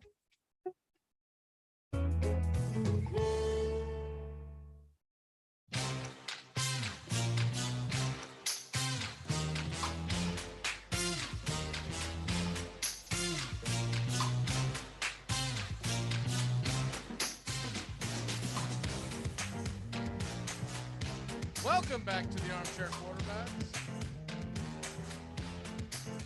CBS Sports Radio, YouTube Live. And we are going to flip the page and talk some NFL and fantasy football. First things first, with the, you know what, we'll do the preseason at the end. Let's go ahead and get into our, see what we have here. We'll go ahead and go preseason football. I was going to wait to talk Jaguars Raiders at the end, but we'll go ahead and get it out of the way. How much of that game did y'all watch, by the way? I actually watched a decent amount as background TV, right? It wasn't the main thing on my television. It was at first, while Josh Jacobs was in the game getting repetition. What was he doing in the game? Well, that just goes to show to me that Josh McDaniel is going to try and copy a Bill Belichick type scheme and use 4 or 5 running backs this year, which is crazy that you're going to risk injuring your bell horse. It's crazy, but I had it on and then it bounced around, eventually made its way to the third TV, but just felt nice having some real football teams on. Yeah, and I caught about a quarter. I watched the first. I was disappointed. Hall of Famer, future to Trevor Lawrence didn't play, as he's going to completely wipe the floor this year, right, Mr. Tampa Tones? But no, once we're going to talk about that one all year, as we did all week after the show, for those who didn't see it, between him and Trey Lance. But anyways, getting back to it, it was good to see football back on the TV. I believe it outdid and like the average NBA playoff game. So people are just happy to see NFL back. And it's interesting to me with all the new announcing changes this year, NBC, don't forget, they're going to have Tirico and Collinsworth, with Michaels being with Herb Street on doing the game. Yep, that was who's doing the game, Tirico and Collinsworth. So that's your new Sunday crew. I think it's fine. But obviously with Al Michaels going over to Thursday nights at Herb Street, I was looking more for the presentation and just to get football back on. But what a great time it was. And they got Jason Garrett for pregame now too. He was their Drew Brees replacement. So love him or hate him, Garrett's over there. And any good? Yeah, I do like Jason Garrett. He's to be kind of honest dry. He's kind of dry, but he's smart. So then he literally is a Drew Brees replacement. I think he has more potential, though. I think he could. Now, the key word is I think. Well, remember something. You're going to be stuck with him for Notre Dame football as well, because the NBC is the same crew that does Notre Dame football. Yeah, Big Ten's trying to get into the NBC game, so there could be a lot happening at NBC in the near future. But Drew Brees to Jason Garrett, we'll see. I'm going to give him the benefit of the doubt. It's early. I think NBC is going to be the one that forces Notre Dame to have to pick a conference. Very interesting. It's got to be Big Ten. Just makes too much. And who would have thought Big Ten was trying to get Notre Dame, lure him into their conference? But it almost seems like NBC and Notre Dame is luring Big Ten into their direction. So it seems like, who's going to make the first move? Is Big Ten going to jump in bed with NBC and Notre Dame? And then you're going to have that feel for college football, kind of like NFL, right? They were saying how they're going to have 2 primetime NBC games on Saturday nights and whatnot. So they're trying to make college a little bit, if they acquire the Big Ten NBC, like an NFL type feel a little bit. Is that contract coming up? No, it's not. So I don't know if that's going to happen. Yeah, it would take a lot of loops and bridges and dancing and whatnot, but college football is becoming one of those things where it's show me the money. So they still have 6 more seasons with Fox. It's a 10-year deal from 2017. So, 26, 5 more seasons. So they're only halfway through that. Mm-hmm. Fox isn't going to give that up. No, but that's just a rumor, that's been floating around. So again, it would take a lot of money or a lot of time, one or the other, to make it happen. But we'll see. College football, the landscape is insane this year. I'm excited to see the top 25 drop here in a week or two. Now, what's interesting is that the Notre Dame one expires with NBC the year before. So I guess they could conceivably, whoever decides to go forward, could start broadcasting at 2027. So Notre Dame, there's a window there for Notre Dame to leave and go to the Big Ten. They'd probably be stuck as an independent with NBC through 2025. But I mean, that's only 4 seasons away. I don't see how they are still an independent after 2025. Oh, no chance. It's too much is happening, right? I mean, moves are being made all over. Nobody thought these teams from the West Coast come to the Big Ten, and here we are. So the full landscape's just going to change for sure. Yeah, they got to join a conference. I mean, the stupid one was the ACC one that's till 2036 with ESPN, right? 20 year. Why would you sign a 20-year deal? Why would either side do that? Why would you sign a 20-year deal? Yeah, it didn't make sense for both sides, I almost think. Whoever was behind that, the ACC commission, what a moron. It's because I remember at the time they were crying that they wanted, an SEC network type, but the ACC network and ESPN. Yeah, I mean, look, it's a lucrative deal-ish for the time period, but by 2036, it's going to be a joke. Yeah, I agree with you completely. I think ESPN reworks that because look, if the major players of the ACC move into the Southeastern Conference, then ESPN wins anyways. So they won't hold them to it. So in other words, it kind of makes it where Florida State and Clemson kind of have to go to the SEC. They don't really have the option to go to the Big Ten unless they want to pay a big time exit fee. Yeah, I think you're right on that, and you hit the nail on the head about that. Them to the SEC all along, they just make more sense in the SEC at this point in time. I feel like Big Ten has their hands full trying to convert other West Coast teams / Notre Dame into their conference. So, a lot of moving pieces right now. And Matt, getting back to it real quick, because I sidetracked us a little there on the Jags Raiders. I know you had a tweet about the run game or something like that. It seems like you watched a little bit. What was your thoughts as a Jaguars fan and what happened in that first game? A lot of people not playing, obviously, but I saw a couple of tweets your way. I did not watch it. Something about the run game, I believe, or the run defense, I believe. I saw clips afterwards, and the run defense looked atrocious. Okay. But it's also a practice. It's not even Right. a preseason game. Like that first game is really a practice, right? Throw away. I don't know what to take of it. I will say that I'll be more interested starting this week and really more by week 3. Preseason football is really hard for me to get interested in any shape or fashion because they're not going all in. The starters rarely play. If they do, it's for like a series. And if they do that, it's almost turning into the Pro Bowl where they're going to get to the point where they're just, tag, you're down, buddy, you're down, lay down. It's different. Spring training, I will watch the hell out of, but that's because you got young guys out there trying to make teams that are actually playing the game. You don't have to worry about your starting pitcher who's trying to make the team tearing his ACL because a linebacker blindsides him in the middle of a spring training game, right? There's always a chance for injury. I get it, but you don't have to worry about that. With the preseason football, I try to what I normally circle on the calendar is what games are going to be on where the younger players are going to play and could make a difference in my fantasy football world. Yeah, definitely. Spring training is one of those things that is its own entity. It's a lot more fun. I don't mean to cut you off. I might be a little more interested if I would have gotten to see Trevor Lawrence and ETN out there because we've never seen ETN. And then you get an idea or at least a sniff of what the offense is going to look like under the new coaching staff. But man, that's a hard sell trying to get me to watch that now.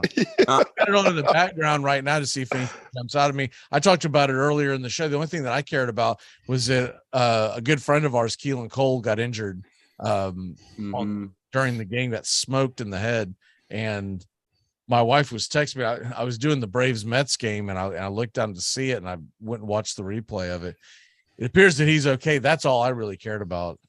Yeah, I've seen that hit live. That was a nasty one. It looked like it could have been a lot worse than the initial reports were. So thank goodness that Keelan's okay because that was a fierce one.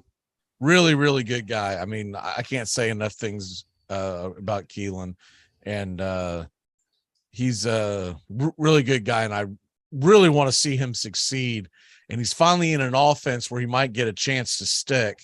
I always felt like he was underutilized in Jacksonville, but remember Blake Bortles years. And he goes up to the Jets, rookie quarterback. This is the first time he's played with a legitimate starting quarterback in the National Football League. And he has a legit wide receiver core around him as well that should open him up some opportunities. You got guys like Renfro, Waller, and Devontae Adams along your side. Keelan Cole could carve himself out a nice little role, especially with the departure of Zay Jones as he goes to Jacksonville. So those guys kind of flip spots. I know Cole's bounced around since then, but they hope that they found a gem in Keelan Cole. I think preseason's a win when you just come out injury free, right? We all love seeing the football back, but these injuries, stay away from the injury game because you hate to see it in training camp or preseason. By the way, can we briefly talk about the fact that Clayton Kershaw's on the damn IL again? That 10th time he has been on the IL since 2016? 10! And he injured himself during warm-up pitches He injured himself sneezing is what he did. I was going to say, could this be one of those like injuries that's not really an injury just to save him for the playoffs? Or is it truly, I feel like they're just trying to get him to playoffs right now, pretty much. He is a joke. He was effective this year when he pitches, but the key word is when he pitches because, his availability keeps shrinking and by the year it seems. And it's sad because he was once the best pitcher in the game and now he just can't stay on the diamond.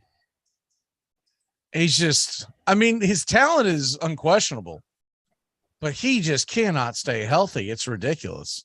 And I think some of those guys with a little bit more movement and quirky motions get a little more injury prone. Me and my pops were talking about it the other night. Kershaw, then you had guys like Lincecum who kept getting banged up. Those guys who move a little bit more in their windup more often than not seem to be the ones who suffer injuries more times than not. All right, moving on to next week in the football world. What preseason games have y'all excited? Tones, I'll start with you. Not to be biased, but with all this Bucks Dolphins fluff, right? I'm kind of excited for Bucks Dolphins next week. And what I'm even more excited about than the game itself, because I don't think many starters for the Bucks are going to play much, Todd Bowles is saying. And I'm excited of the week of training camp because the Bucks and Dolphins practice together this week.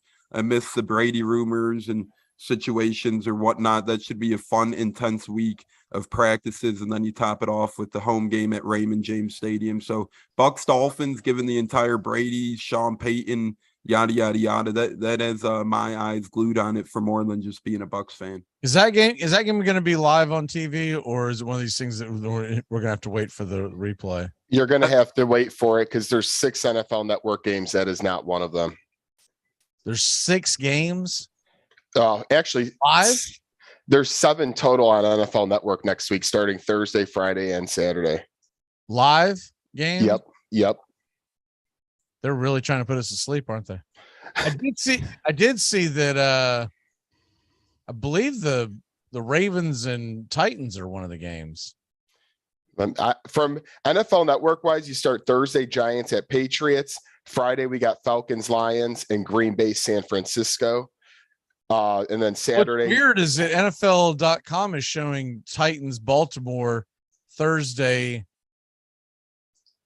7:30 p.m. kickoff. I wonder if they might be regional. If you're just gonna, you know, what's one of my favorite things. What is NFL Plus? That's what they're showing. What the hell is NFL Plus? It's like that NFL. It's like the channel where it's a channel with the -1 or -2 or whatever, I believe. But one of my favorite things about preseason is the 8 or 9. Back up. What the hell does that mean? I think it's -1, -2. I assume it's like I don't know, like ESPN Plus now. NFL has a plus where you got to probably buy in or sign up for a little extra package. I feel like they're trying to go more that route where you get more NFL coverage, quote unquote, for a couple more bucks. So is the game supposed to be televised, or? I think outside of regional, you might be hosed unless you sign up for it. Yeah, I think you'd be hosed. I remember that. I remember that last year they were doing that. They were like, oh, this game's on NFL Network Plus or NFL Network 2. And then you go to the channel and it's like, you must be subscribed to yada, yada, yada. Okay. So they want you to, I'm not paying for preseason football. I'm good on that. No. One thing I do pay you by me watching, and I watch your stupid commercials. Okay. That's how I pay you. You're not going to charge me to watch a glorified practice. The first of 3, by the way. Yeah, and absolutely not, because when I look at the schedule this week, outside of Colts and Buffalo, which is actually on NFL Network on Saturday, so I'll tune in there. But I'm mostly looking forward to Green Bay at San Fran. No, because it's not a rematch of last year's NFC divisional game, which was very good. But I want to see, is Trey Lance going to play there? You got to see these quarterbacks who are coming into their own, who don't really have a lot to go off of. That is definitely the definition of Trey Lance. So I want to see if he gets action there. But then again, the preseason, with how little people play, used to see a lot more young guys play. Now they even try to protect them. So it's just disappointing. But at least I get Indianapolis at Buffalo on TV on Saturday. So I'll be excited to watch that. Maybe Matt Ryan gets a couple snaps. I doubt it, but I'd like to see it. McGee and I get Titans Bucks on next week, 2 weeks from today on NFL Network. Titans Bucks will be on. Nice. 2 weeks from today? Yes, sir. 7:00 Eastern time, I believe. Depending on what the hell just happened? Oh, I thought I kicked the feed off. Depending on, is it a day game or night game? It's a night game. Bucks Titans Sunday, August 20th, 7 p.m. Sunday. Okay. It's a Sunday. Okay. I might be able to watch that. I'm assuming that the Braves aren't playing that Sunday night. I might watch it. And it seems like, I'd rather watch regular. Is that the final preseason game? There's one more week after that. Bucks play the Colts still after that. I'll actually be in attendance at that one.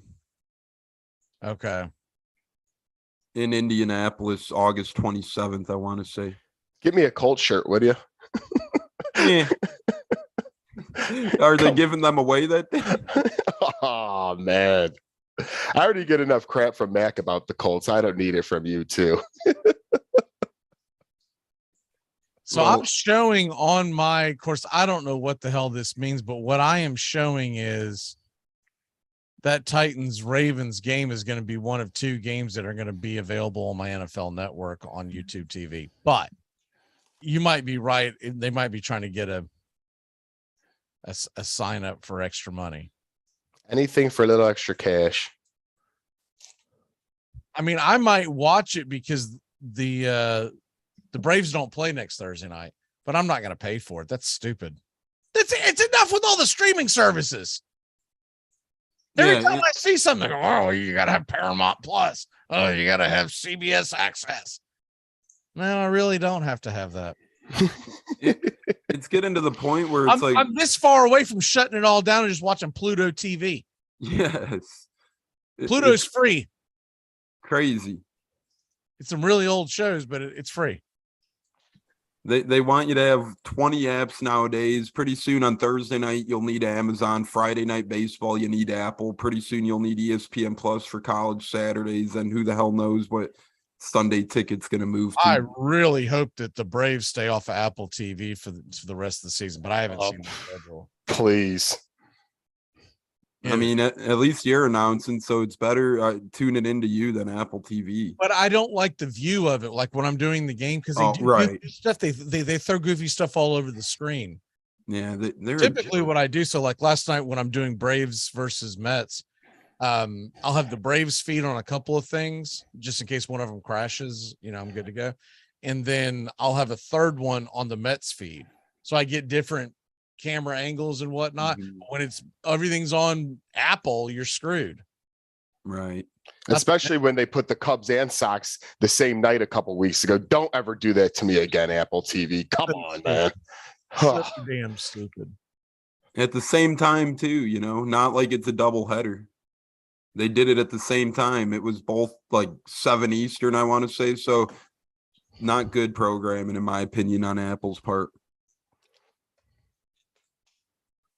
No. Preseason game that I am interested in, it really depends on, are they going to let them play? If they're going to let them play, I will probably try to tune into the Jacksonville game. It's on Friday night. The Braves are playing. I'd have to catch the replay. That I know I'll get here. I want to see what ETN looks like. I want to see what Evan Ingram looks like in this Jacksonville offense. What would be interesting if they let the guys play Cardinals Bengals next Friday night? That's a good one. Yeah, that's a good one as well. It's just if the guys play or not, and how long do they play, even if they do play. Rams Chargers next Saturday night's the late game, but Stafford's not going to play. I love those late Saturday preseason games. Not that you're really watching them, but just the fact you have football on until midnight on a Saturday is a beautiful thing. You know who's an interesting team? Pittsburgh's on NFL Network next week, and with their quarterback situation, and they're also playing Seattle. Now that's a game where you're actually you could get me to watch that. That's a perfect game. You got to watch like 4 quarterbacks there. Yeah, because neither one of those teams knows who their starter is yet. It looked like it's going to be Geno Smith and Mitch Trubisky to start it off, but you just never know. Yeah, they have the shortest leash for sure. Another one, Panthers versus the Commanders. You get to see some kind of a quarterback controversy there between Darnold and Baker Mayfield. And you never Wentz. Yeah, I was going to say, you never know what that man's going to do. I heard a D lineman was chasing him down the other day and told him to throw it away, and he just ran out of bounds with the ball. So hearing some interesting stories out of Commanders camp already. 12 months ago, I was trying to tell you the same thing, and you were, no, man, Carson Wentz going to lead to the promised land. Hey, I'm a half glass full guy, baby, and they had a good stretch. That glass is half full of whiskey is what it is, because there's no way on God's earth that Carson Wentz was ever going to be anything but Carson Wentz. Hey, it's going to be vodka. At least get the choice of drink right. I'm hoping Trevor Lawrence puts together a decent enough career to where we never see the signing of him in Jacksonville. I can see it. I can see him go, oh, we're gonna hook up with his old coach, Doug Peterson. Let's go. Next season, baby. A land near you. Carson Wentz. Traded away. Welcoming on to the show is Mr. Bobby. Bobby, how are you this morning? I'm doing great. How about you?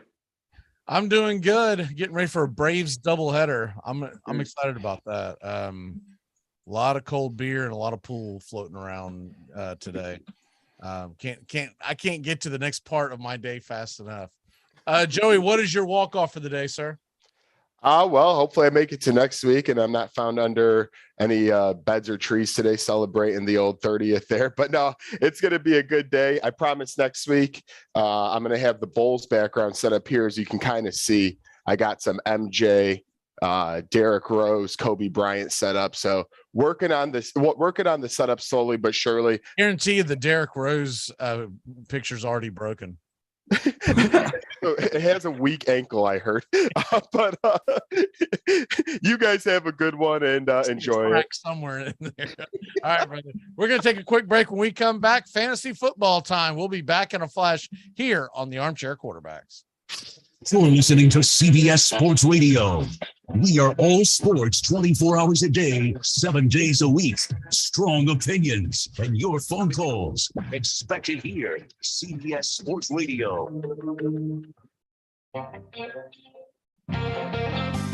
Hey, football fans. The Armchair Quarterback Show is back.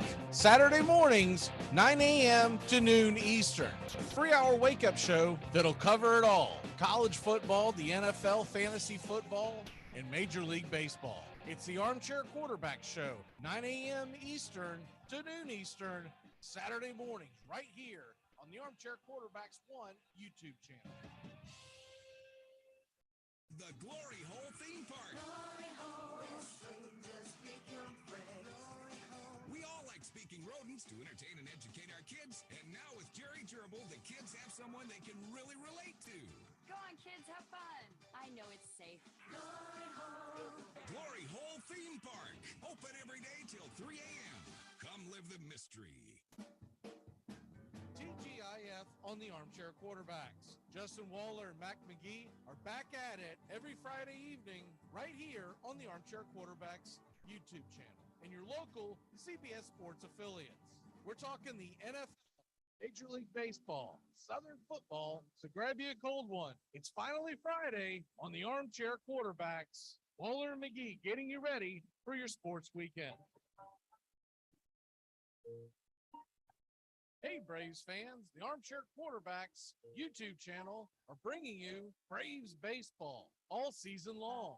Hi, I'm Mac McGee, and I'll be bringing you Braves baseball play-by-play for the Braves fans out there, for all of Braves country. So pull up an armchair and join us for Braves country baseball, first pitch to last pitch, Tuesday and Friday nights, right here on the Armchair Quarterbacks YouTube channel.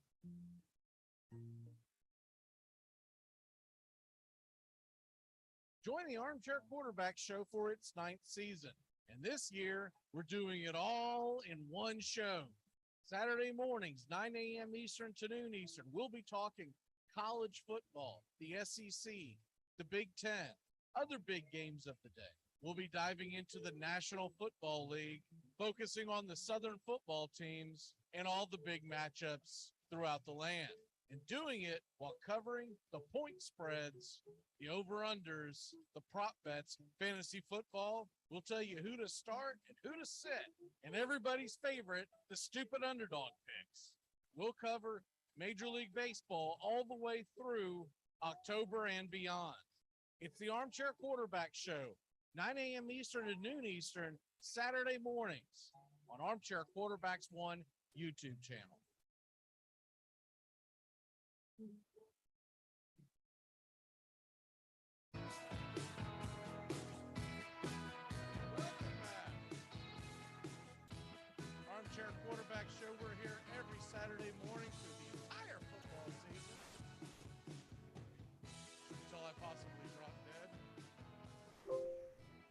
p.m. to noon.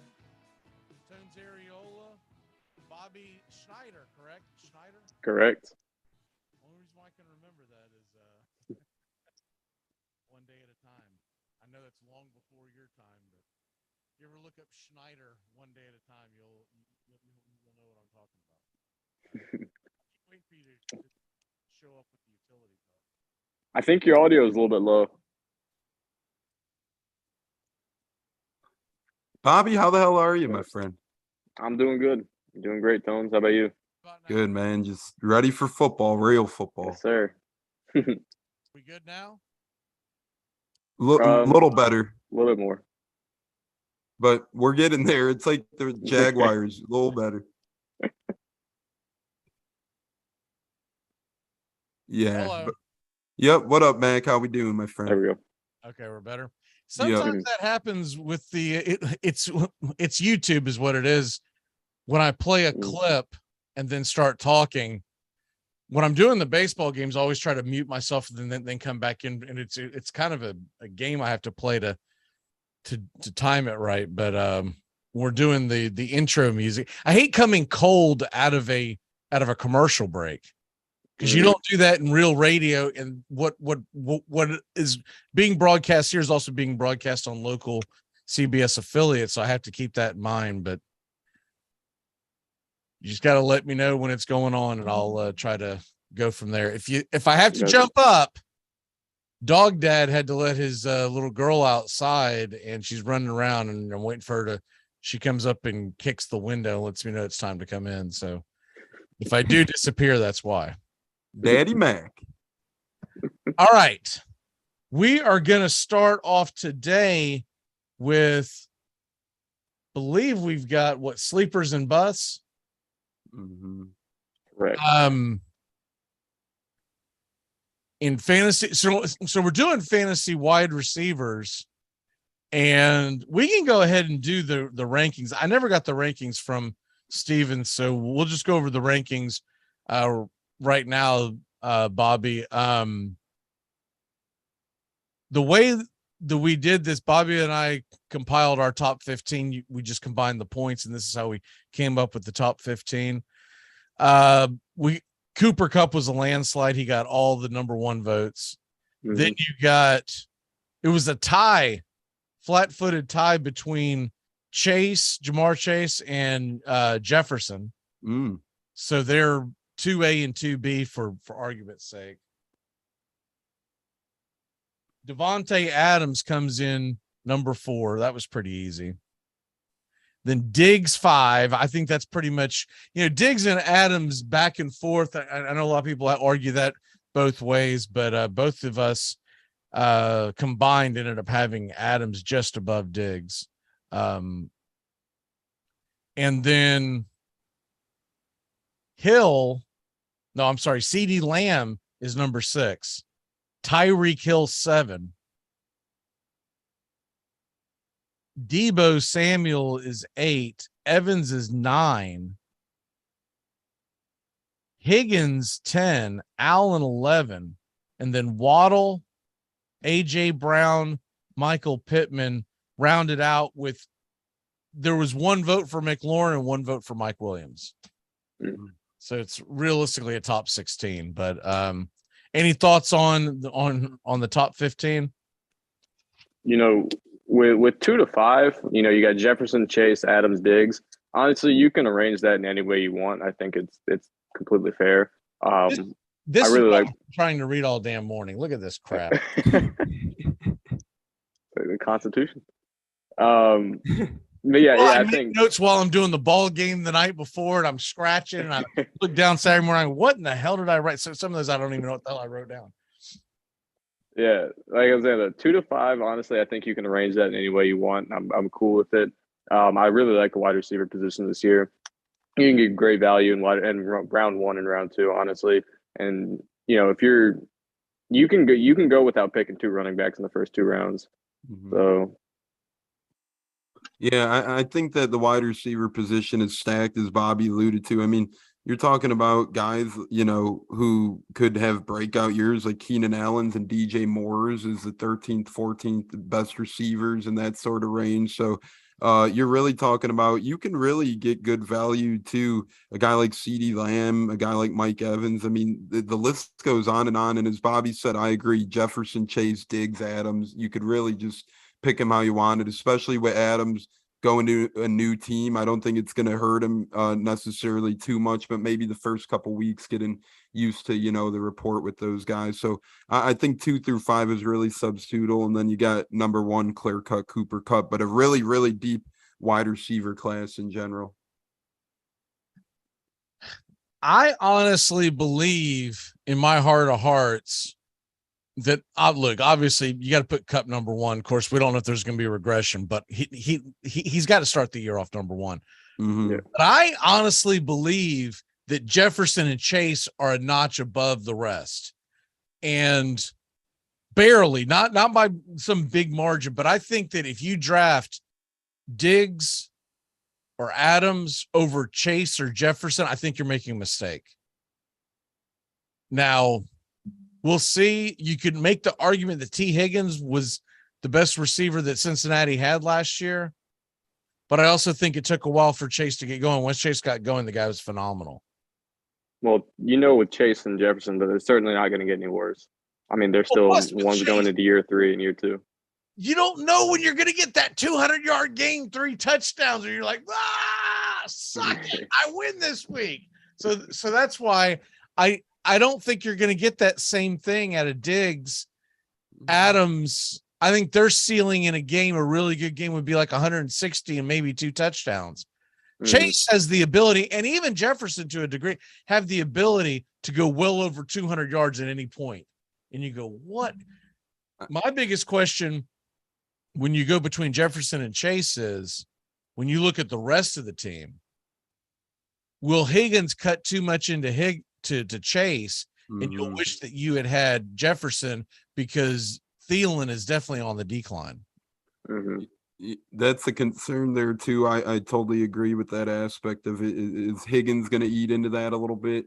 You still got some other good weapons over in Cincinnati as well. So you look at Buffalo, and Cole Beasley departs and Gabriel Davis is there as well, but nothing too threatening to Stephon Diggs. That's why I personally like Stephon Diggs a lot this year. I think his number 1 wide receiver role is even going to elevate a little bit this year than it has in previous years past in Buffalo, while Cincinnati's a little crowded. And then, Minnesota is undergoing a new offensive scheme, so you never know how that carves up with Kevin O'Connell over there. They could become more of a run schematic scheme. They could become more of an underneath type thing. So you never really know. Meanwhile, the balance in Buffalo should, for the most part, remain the same. I know they lost Brian DeBole, but their offense shouldn't change all too much, as they just did a couple interim promotions and whatnot as that such. So I get what you're saying, but I do love Stephon Diggs this year, more than Adams at least. I love Justin Jefferson and Chase as well, but I like Diggs a lot. All right, well, let's talk sleepers and busts, because this is where you make your money in fantasy football. Correct. You don't waste picks on guys that are overrated, and you get value for guys that you think might just really go off.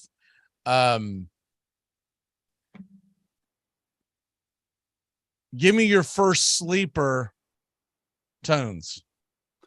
When you look at it, honestly, I think this guy contains incredible value. I got him ranked right around 40 to 50 range based on trying to do the most research I can, but I'm honestly a big fan of Tennessee's first round pick, Treylon Burks. And I know that some people are going to say, oh, maybe you're going too high, or maybe not deep enough of a sleeper. But when you look at Tennessee's offense, they need people, who are going to step up, take the place of the likes of AJ Browns and Julio Jones. And yeah, they did get Robert Woods, but he's coming off a big time injury and whatnot. So, he's going to be out of the gate slow to get a report with Ryan Tannehill. And I think they're going to have to look at Burks, who, remember the past couple off seasons, you heard Justin Jefferson wasn't transitioning well. You heard Jamar Chase was having struggles in training camp. Then you heard Treylon Burks is having struggles conditioning. Well, I heard nothing but great things about him so far at training camp. I like Burks to have a big year in Tennessee. Bobby, give me your first one. I'm going to go with a guy who's bouncing back from an injury last year and that Tones likes a lot. I like Chris Godwin this year. I think he's going to have a nice recovery this year. I think he's going to bounce back well. And he's going really low in fantasy. And I know he was hurt last year. And I mean, I'm not sure what his status is for week 1, but I know you're getting good value out of him where he's going in the draft. So I really like him as a sleeper this year. Well, he is already practicing. So that's ahead of schedule. He was running routes today, actually, as well. I'm going to give y'all one that's coming off of an injury, and he's going to benefit because of another injury. Give me some KJ Hamler, the Denver Broncos receiver who's coming off of season-ending injury last year. Now Tim Patrick has the ACL tear. He's done for the season. Hamler should be ready to go around week 1, I would think. All the reports make it sound like that he should be ready to go. So I know that Cortland Sutton's going to be the main guy that everyone's going to be leaning on. And of course, the question mark is going to be, who does Russell Wilson end up blending with, and who does he end up going to? But man, KJ Hamler, phenomenal talent. And he was great at Penn State. Right. Penn State guy. I realized after I said it, I was like, man, we're going Godwin. We're going KJ Hamler of Penn State. We got to make sure that Tones keeps his pants on. You could see my hands, okay? But yeah, I think he's got an opportunity to really make a splash this year, and he's going to go deep in the draft, and you can get him at good value towards the end. I think give me one more sleeper, Tones. One more sleeper when you're looking at the board. We've done a couple guys coming back from injuries. Don't worry, I'm not going to pick a Nittany line as well. But one guy, like, I'm going to stay consistent here, especially if you're in a PPR league. I like Russell Gage a lot coming into this year. A lot of people are nervous about the Julio thing. Well, Julio is more of a depth signing than anything. He'll get on the field, of course. He'll be fresh on the field, of course. But kid you not, Tom Brady wanted Russell Gage. He called Russell Gage and said, hey, I want you to come play in Tampa. Come do so. Russell Gage was recruited here himself by Tom Brady, signed a big money contract. He was on the up and up with Atlanta over the past couple of years, and that was with a depleted wide receiver corps with Calvin Ridley sacrificing the integrity of the game. So I think Russell Gage has the opportunity with guys like Godwin and Evans to actually get more open this year, kind of play in, obviously might not produce as much, but play in that Antonio Brown type role in the offense and try and see what he could do. I think Brady loves Russell Gage a lot. He's coming in around the 50 rank. I think that's incredible value for a guy like him. What about you, Bobby? So Tones went with one rookie. I'm going to go with one as well. I really like Sky Moore. I think he's going to have a big year in that Chiefs offense. Not going to say he's going to be Tyreek Hill just yet, but he's got the skill set to play a similar role, and I think he's going to get a lot of deep targets this year. I really like Sky Moore as a sleeper. I like a Chief, and it's MVS. I want to see what he can do with Mahomes and see how he blends. We were talking about this earlier this morning. The biggest question I have about the Chiefs is who's going to be the guy, because will he go with someone new? Will it be Juju Smith-Schuster, who I think is being drafted way too high? Will it be MVS? Will it be Sky Moore? Or will he go to what's familiar, and will Mecole Hardman be the guy, right? Because when you look at the profile, Mecole Hardman is the closest thing to Tyreek Hill. But there's a reason why he's never flourished. Yeah. I do think they'll find a way to get the ball in his hands, but other than a best ball situation, I'm steering clear of a Mecole Hardman. One more sleeper real quick. Tony, you got any?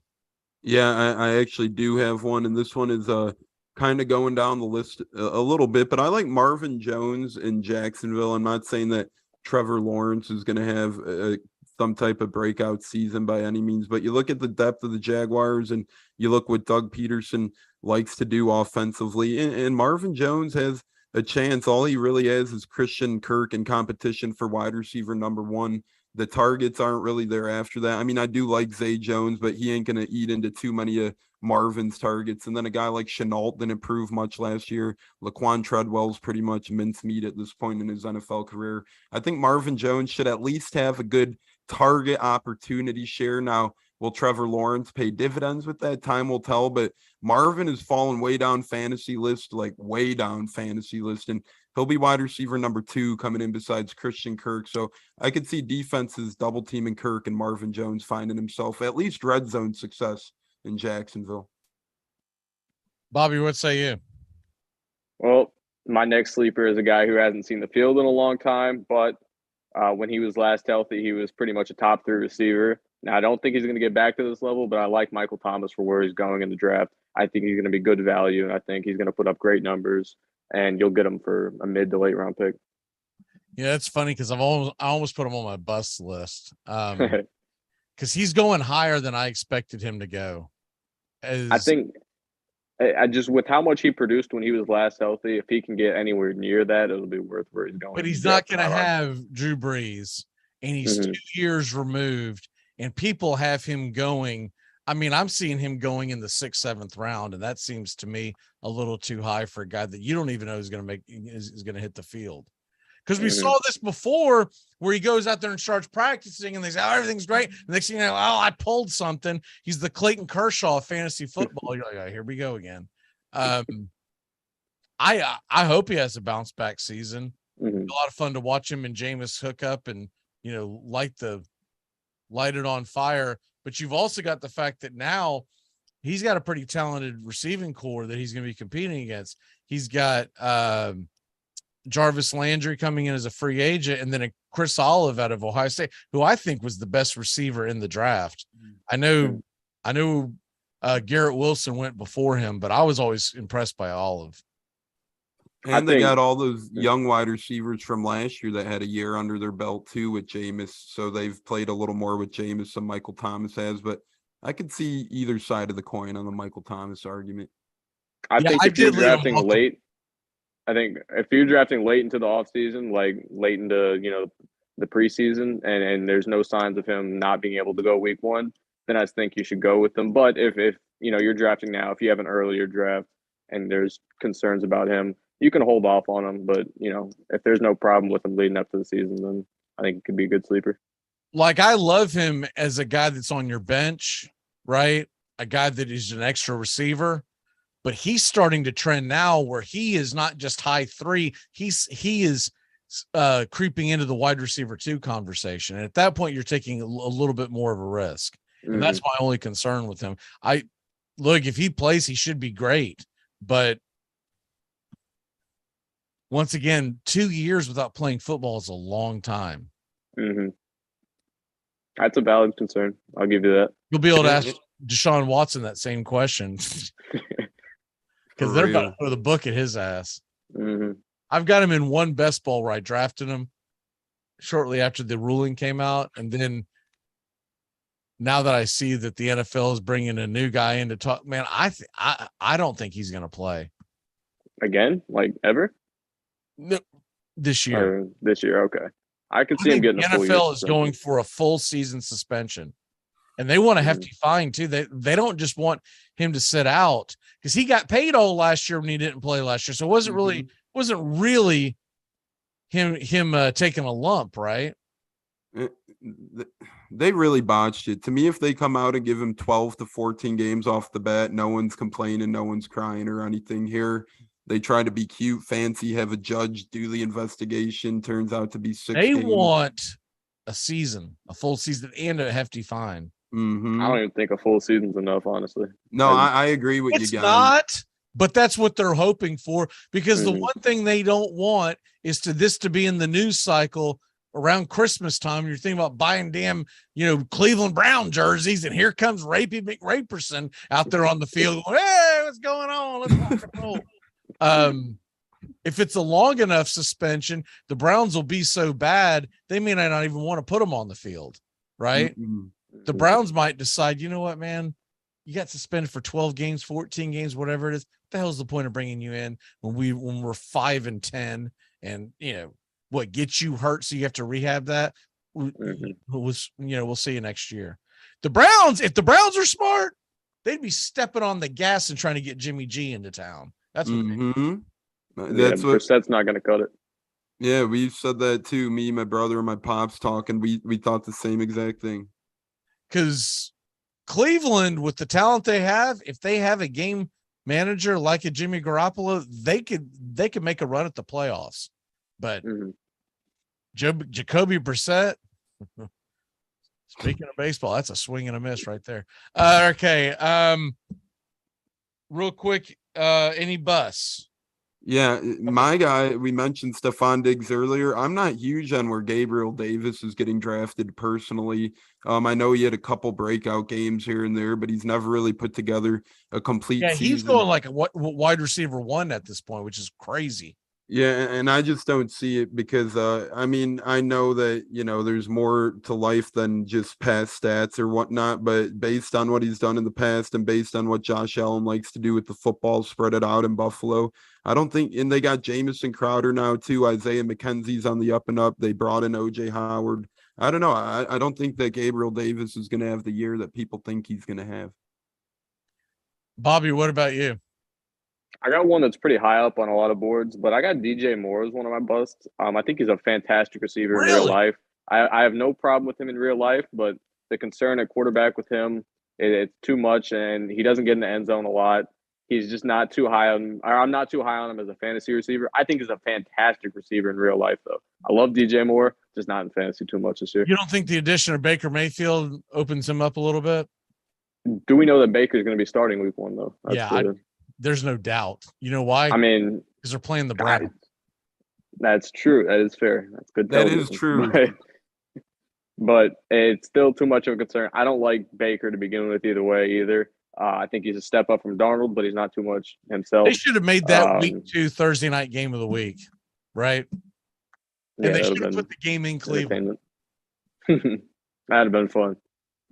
But yeah, I'm not super high on DJ Moore this year as a fantasy receiver, but don't get it twisted. I think he's a great receiver. My 2 busts that I have circled real quick: Julio Jones. People are going to draft him high because of his name. There's not enough footballs in Tampa to get to Julio Jones, right? Unless he learns how to play tight end, it's just not going to happen. And then the other guy that I think is being drafted way too high because Hollywood Brown wasn't very good in Baltimore. Why is everyone out there grabbing at Rashad Bateman, thinking he's going to be the next great thing? They are drafting him way too high in these drafts. It's unbelievable how early I see him going. And if you're doing a best ball and you're looking to do the DFS type of thing where you try to stack a guy, dude, make sure you get Mark Andrews if you're going after Lamar Jackson. Rashad Bateman is going way too damn high. Tones, we got to run. What is your walk-off for the day, sir?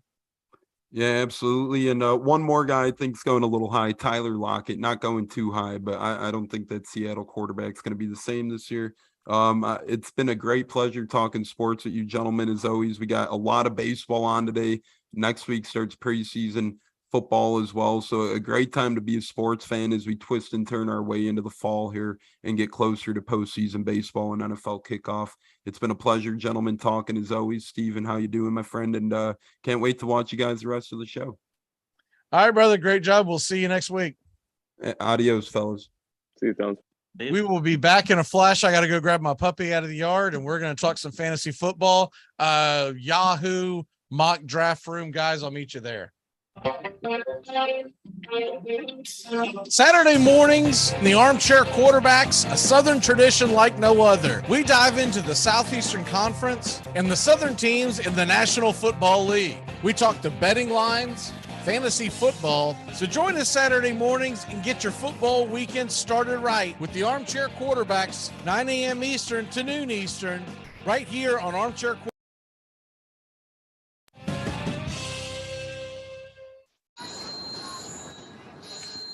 G'day. Hi, it's Dean, calling from Cyprus. Buongiorno, Dino.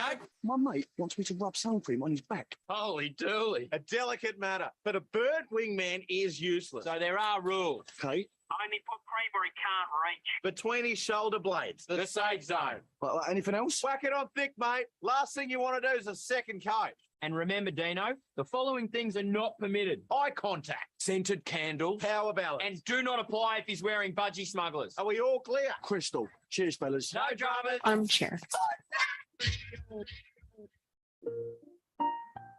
Hey, Braves fans, the Armchair Quarterbacks YouTube channel are bringing you Braves baseball all season long. Hi, I'm Mac McGee, and I'll be bringing you Braves baseball play-by-play for the Braves fans out there, for all of Braves country. So pull up an armchair and join us for Braves Country Baseball, first pitch to last pitch, Tuesday and Friday nights, right here on the Armchair Quarterbacks YouTube channel. What happens when 5 eligible bachelors welcome a little girl into their lives? Hey, it's my turn in the bathroom. Stop hilarity. My 5 uncles. Hey, Gina, welcome to your new home. You sleep in there, and we all sleep in here. The show that shows family values exist even in unconventional families. Oh, what are you guys doing in there? Taking hilarious comedy in a whole new funny direction. I don't get it. Why don't any of you guys have a steady girlfriend? I'm an emotionally abused orphan. Can I get in on any of these group hugs? My 5 uncles, Thursday nights on LSBC. Join the Armchair Quarterback Show for its 9th season. And this year, we're doing it all in one show. Saturday mornings, 9 a.m. Eastern to noon Eastern, we'll be talking college football, the SEC, the Big Ten, other big games of the day. We'll be diving into the National Football League, focusing on the Southern football teams and all the big matchups throughout the land, and doing it while covering the point spreads, the over-unders, the prop bets, fantasy football. We'll tell you who to start and who to sit, and everybody's favorite, the stupid underdog picks. We'll cover Major League Baseball all the way through October and beyond. It's the Armchair Quarterback Show, 9 a.m. Eastern to noon Eastern, Saturday mornings on Armchair Quarterbacks 1 YouTube channel.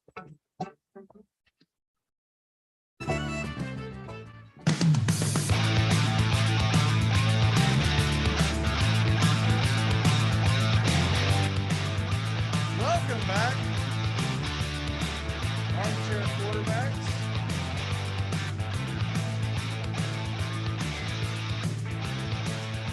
YouTube channel. We start to get set up here for the mock draft. If you're listening to us on radio, Armchair Quarterbacks 1, YouTube. YouTube.com, Armchair Quarterbacks 1 is how you find us. You can watch the mock draft. We're trying to start this, so we go in here and look at see what is available at this point. We want to do a 10 team, so it keeps moving a little bit. Follow me. That's cool, man. Okay. Accidentally joined one. I didn't do that. All right, so 10 team. Let's make this realistic.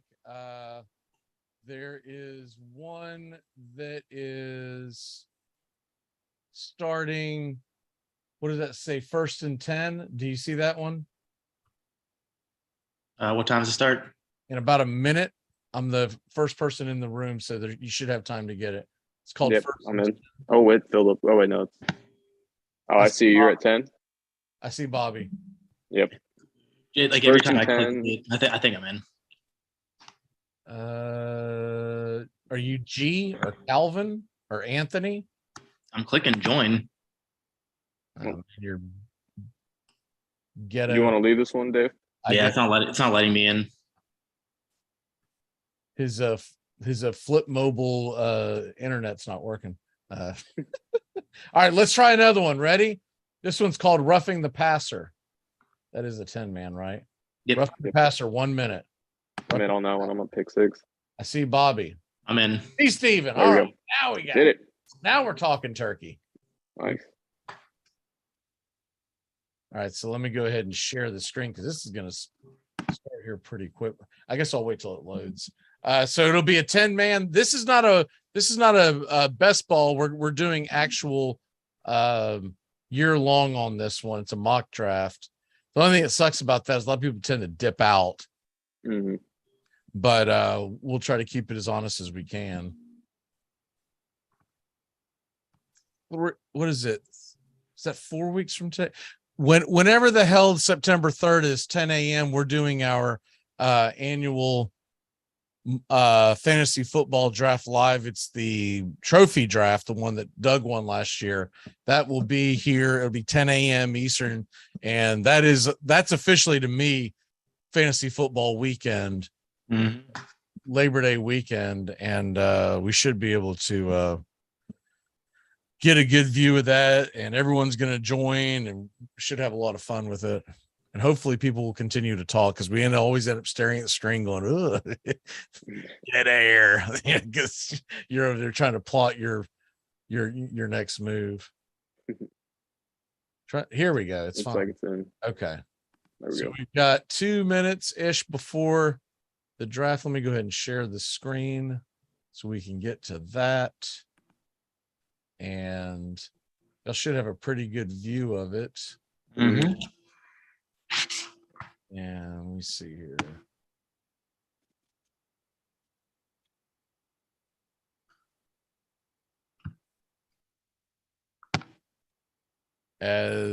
Where's everyone drafting at? I'm at number 6. Last pick again. That's all I ever draft. I got the last pick. Steven's got the 9 pick and Bobby's got the 6 pick. Yep. All right, so this should be interesting. We already got 2 on auto draft. Of course. Welcome to mock draft season. Well, team I'll never get 2 that. and team 5, they're not teams, they're a bot. Got it. So that's why. Okay. That's the other danger you get with the True. mock drafts, is that you're not guaranteed that actual humans are going to be in there.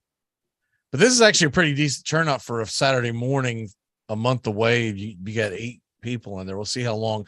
Sam just went to left the room, so we'll see what happens there. Without fail. You probably just put Jonathan Taylor on auto pick, and he's going to come back in 5 minutes when he's up for back to back. I am going to share a portion of the screen because that is a very bad view. The original view. Oops. Oh yeah, you got to turn those draft sounds off. I know, man. I always forget. So this should give us first 10 or 12 picks. People should have to be able to see. Taylor and Jefferson going 1-2. No big surprise there. I'm sure the next guy. No, he went Eckler, leaving Cup on the board for 4. Bobby, where are you going? Go ahead and take Dalvin Cook here. I think he's the top 3 running back potentially in fantasy this year. Okay. So that means some guys are sliding down to you, Steven. We'll see who's available. Henry just went. That was my number 1 pick. But I mean, for, I'm going either one of Mixon or Jones. Mixon is my number 1 choice here, but I'm happy either way. Both are still on the board with Devontae Adams going. Give me Joe Mixon every day. I'm going to go Jamar Chase. Okay. Actually, I'm going to go Najee Harris, just so that I can say I got Jamar Chase in the 2nd round. So I went Harris and Chase. And that's going to be an easy draft for Stephon Diggs right there. He's going in 1st round, and like almost everything I've seen, get him in the 2nd round as a steal. So now it's going to go up and down. You know, the Alvin Kamara news is interesting now because he's been going later in the drafts, but now that his court hearing is being pushed off by 2 months, you wonder if he's going to get any kind of suspension this year, or does he get it like in the middle of the game? The worst case scenario is he gets suspended in the middle, like towards the end of the fantasy playoffs. Mm-hmm. Yeah, but I mean, there's a very, like, the NFL does not have a precedence for like set for doing the just in season punishments. I mean, I don't see anything happening preseason. He's playing week 1. I really don't think he's going to be suspended in the playoffs. I think they'll wait till the end of the season if they do any kind of action. Just he'll get suspended if I end up drafting him. He'll get suspended. It'll start week 14. Yeah, I could see it. You can bet your bottom dollar on that. So he finally went. He went what? 5. Middle of 3rd round. So that's pretty good value if he plays all year. But once again, I mean, hell, Saquon went at 24. That's great value too. I guess more people are now. I don't know if this is set up. I'm assuming it's set up as half point PPR, but I haven't looked at this league's rules, so I don't know. I'll check after this, but I'm pretty sure that's the default. It's what it has turned into. All right, so I'm gonna go. T. Higgins is very tempting here. I just think that offense is take a tiny step back, and I already have Mixon on the team, so I'm going to take Michael Pittman. I have an eye on him all year to get him as my second receiver. It's a straight steal. Okay, so it's coming to me, and I'm probably going to go even Steven, wide receiver and a running back here. I will go ahead and grab T. Higgins. Kind of hate doing that, getting two receivers on the same team, but I'm going to go ahead and do it. And that will leave me. I have to go wide receiver or running back here. My fear is how bad the running backs will be if I wait. God, this is a difficult one. You know what? I'm going to go ahead and just start the Mark Andrews. Screw it. And that's what I was going to go, but that actually makes my decision easier. I'm not really loving the running backs in this range. I mean, Breece Hall, he's okay. Montgomery, I'm staying away from him. Akers, the injury. See the report where Montgomery's talking, they're putting him on special teams? Exactly. What the hell is that? So I'm going to lock up my tight end, get Kyle Pitts. That's a good pick. Which will probably start a tight end run. I'm also trying to do that, trying to save us some running backs for our next pick. So the top three tight ends are gone. Bobby's coming up now. His team looks like this right now: Lamb, Cook, and Javonte Williams. I don't want to pick Montgomery. He used to be my guy, but he had some down games last year where he looked pretty bad. He didn't put up good numbers. I'm staying away from him this year. I don't like the fact that they're talking about special teams with him. I'm like, what? Yeah. I'm going to reach on someone here. Bounce back. He may be here next pick, but I don't want to risk it. I'm going to take Dobbins. I think he'll have a solid bounce back here. I think when he gets healthy, I mean, he's going to be the number one running back in the most run-heavy offense in the league. So I think he should put up good numbers. Yeah, 3 seconds before you said that, I had just put him in my queue. I was like, oh Dobbins is there. That's my next pick. Well, I'm surprised he's ranked as low as he was. It's because of the injuries. He's still coming off the PUP. I mean, he's still not technically guaranteed for week 1. Mm-hmm. I think it's just people want to see the health and see the explosiveness. And like, especially what we saw last year with Saquon. He came back, but he still didn't have that extra gear that he had before. Mm-hmm. I'm happy taking that risk in round 4. I think he'll be worth it. Oh, yeah, 100%. Let's see. Actually, you're about up again. What are you looking at here? Tough call. Can't go running back again. I have enough of those. But I don't like the receivers in this range. You don't? Not terribly. I mean, Really? Mike Williams is solid, actually. But he's gone. I want to take the risk with Robinson, but I don't know how much I trust him. He just wasn't good last year. I know people like to say that he just didn't like being in Chicago, but I don't know if that's good enough of an excuse for me. Let's go down the list a little bit.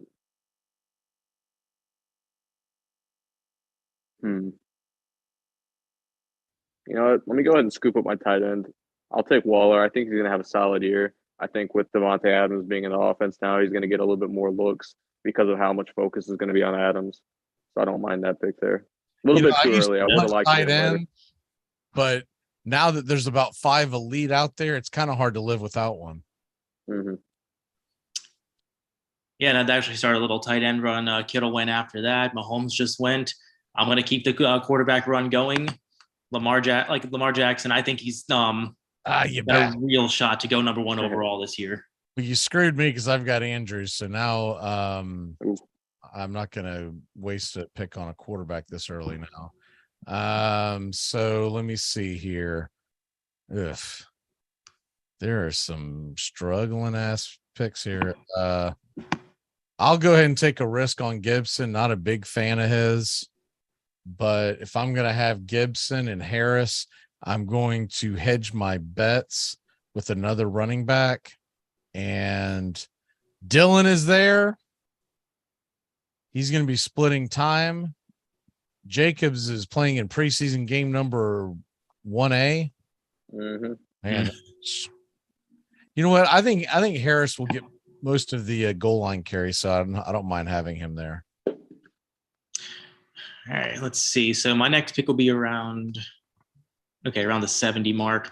So I think I'm going to wait one more pick at running back. It's just barren out there. Bobby, I am so happy you passed on Allen Robinson because I am drafting him everywhere I can. Oh, I think he could put up good numbers with an offense, but based on how he played last year, I'm a little bit hesitant to pick him. That's my only reason. Oh no, I mean I think that was just no. I mean he was elite in Jacksonville. He was elite even like before last season. I mean you can't just hold one bad season against a guy who's been that consistent over that long of a time span. He gets one of the best quarterbacks. He's probably the best quarterback he's ever played with.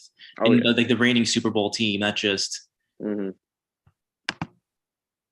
All right, well, I'm going to be a little bit biased here. I'm going to pick my guy, Hollywood Brown. I don't think he's going to get suspended for speeding, so I'm not worried about that.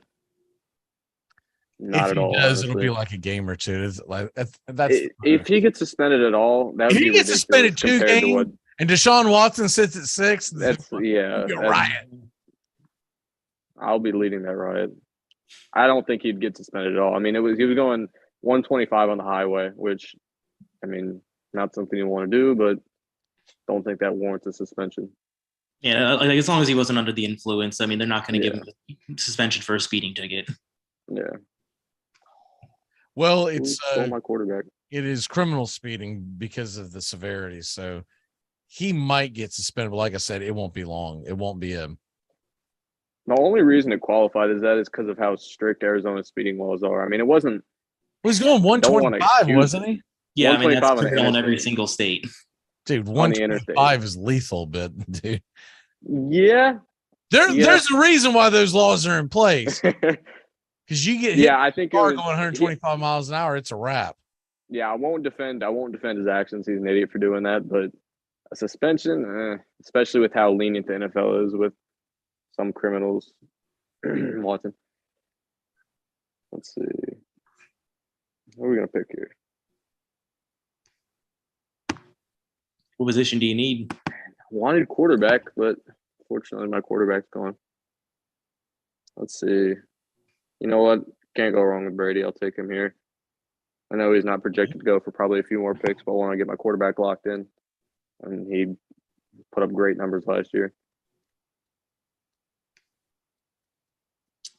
And that's going to bring it up to me. And I got to take a running back now. I've got 3 receivers, a quarterback, a tight end, and 1 running back. I've got to get something back there. Still staying away from, thank God Jacobs went just so I don't have to think about drafting him. All right, so Singletary, I'm out. Sanders, I'm out on. So I'm gonna go with Rashad Penny here. If he stays healthy, he's got top 10 upside. No love for your boy Edmonds? Not in Miami? No love for Edmonds? I'm just not sure how it's going to play out. I mean, he didn't look like a 3-down back when he was in Arizona. Why would I think he's going to go do that in Miami? I think he'll be forced into that kind of role, though, with the concerns around Mostert's health. I mean, it's only a matter of time until he's down for the season. So now, will he do good? But I think the points will be there for Edmonds. Oh, Dave took one of my picks. I was looking at Melvin Gordon for this next one, but this is going to be pretty easy for me. I'm going to go Kareem Hunt here. He just keeps falling and falling in every single draft, and like realistically, what's the difference between him and say AJ Dillon? Mm-hmm. Like there's much more upside, like receiving upside in Kareem Hunt. They're going to get the same usage. I'll take the one that goes like 4 or 5 rounds later. Michael Thomas just went at 74. I'm gonna go with Brandon Cooks here. Sneaky good receiver. Defense already? Seriously? Man, it really is mock draft season. That's one of the computers. Like you almost got to wonder, like, are the developers just trolling when they set the defenses to go in like the 8th round? They set them up to fill up and then worry about the bench. They should have the bots just automatically pick the. Your defensive typical kickers human is last round. going to be like, dude, I'll get a kicker and defense at the end, but they just fill it up so that that's just the way it's always been. Oh yeah. That's why like the 8th round ish is the worst time to lose internet. No.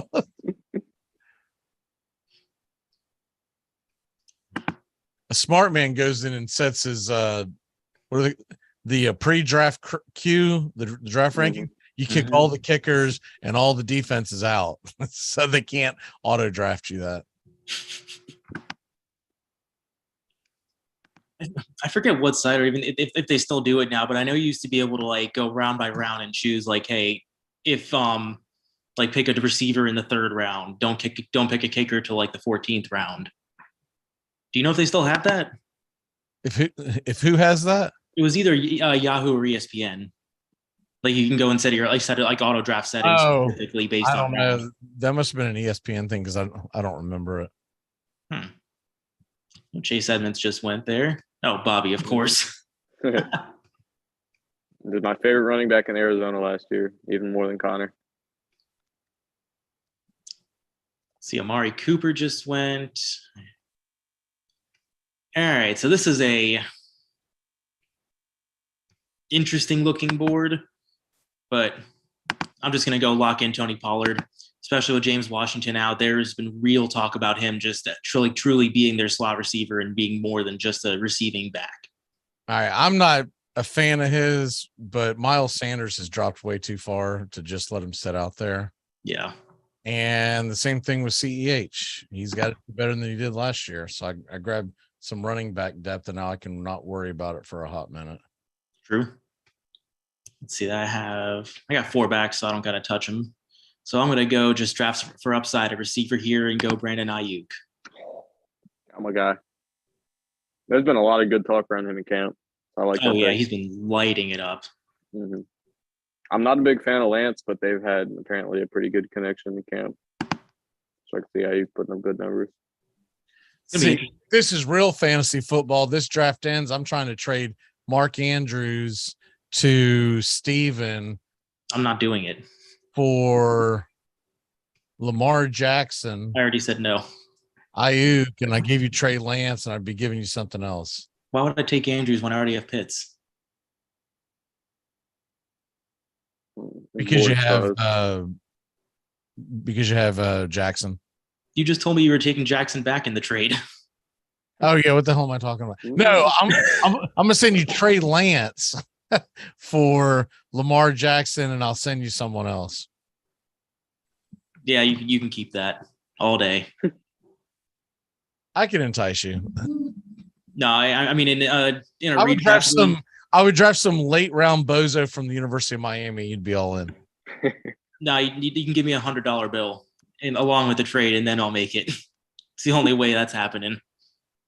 I like in a redraft league. I have zero interest in Trey Lance this year. I'll give you the false hope that the Miami Hurricanes don't end up in the AAC when all the dust settles and all this changing.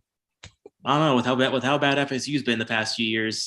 Be surprising if the SEC even wants them. They've already started courting him, so there you go. Miami, my team sucks, but we got our spot secured. So what's that? Tennessee. My team sucks, but we got our spot secured, so it's okay with me. Hopefully Napier can turn it around though. That's a big first game for Florida. Mm-hmm. Oh, it's even worse. You're Dave, how are you letting a Gator fan on here? How am I letting a Gator fan and a Hurricane fan on at the same time? What the hell? Total anarchy. All right, Gator fan, what are you looking at your next pick? I hate this board. Maybe Russell Gage, maybe Christian Kirk, honestly. So is Josh McDaniels just basically going to New England up the Raider backfield and everyone's going to be pissed off all year? Well, if that's the case, yeah, then Jacobs is not worth a high pick. So I don't like Christian Kirk, but I picked him anyways. I haven't drafted drafted wide receiver one this late. I haven't drafted him not one time, Jacobs, and I really hate the fact that he played that first game because now the idiots will now know that he's not worth drafting. I was hoping, they'd hold out and be like, oh man, Jacobs gonna rock and roll, because that's what I kept hearing on all these damn fantasy sports shows. Steven, where are you going here? You got pretty much a full team. Would you grab Lazard? Yeah, like as a fifth wide receiver, I can't ask for much better. So I'm going to grab Lockett. That's a no-brainer. And just because of his possible upside, I'm going to go with Kadarius Toney. Okay. Because I haven't drafted him yet. But you just look, if he can get his head out of his ass, man, my God, he's got talent. Yeah. Mm-hmm. All right, and I'm going to go for another. I'm going for a flyer on running back here. I see James Cook sitting there, but I'm just not sure about that role. And plus, I've already got Diggs on the team. I don't want to really double up on that. So I'm going to go Dameon Pierce out of Houston. He's been like everything I've been seeing out of campus. He's been lighting it up. He is the clear number one out there. I think the offense has some potential to surprise. So there's only 15 rounds in this. Yeah, so we got 3 picks. Yeah, I'm left. getting ready to draft my backups, my quarterback and tight end. So we have essentially 2 picks before you got to start picking kickers and defense. Mm-hmm. I really like that Dameon Pierce pick.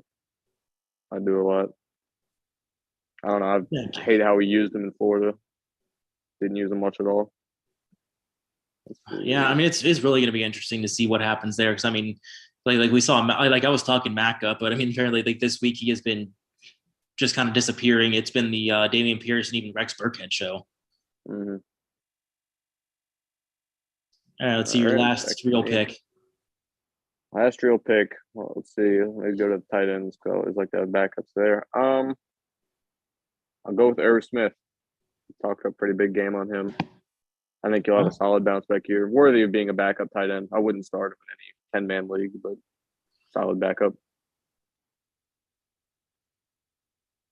That starts another tight end run, and I'm gonna take a one more flyer. Ooh,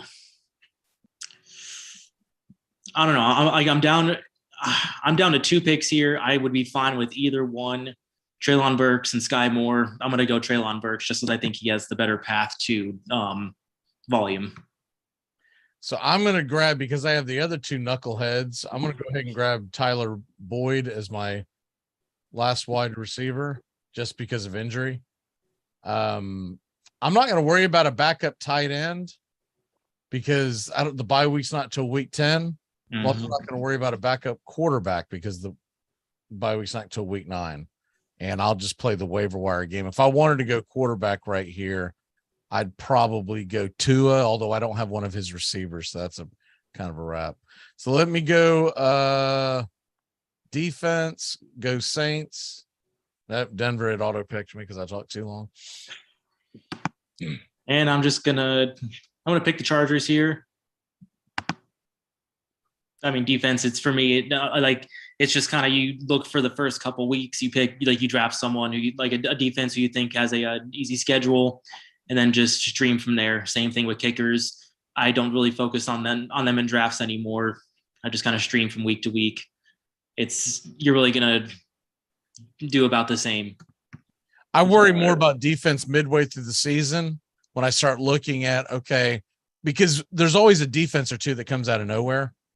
Yeah. And there's always a defense that got drafted way too damn high. So it's going to happen every single year. I can't believe this defense sucks. Well, yeah, it sucks, man, because,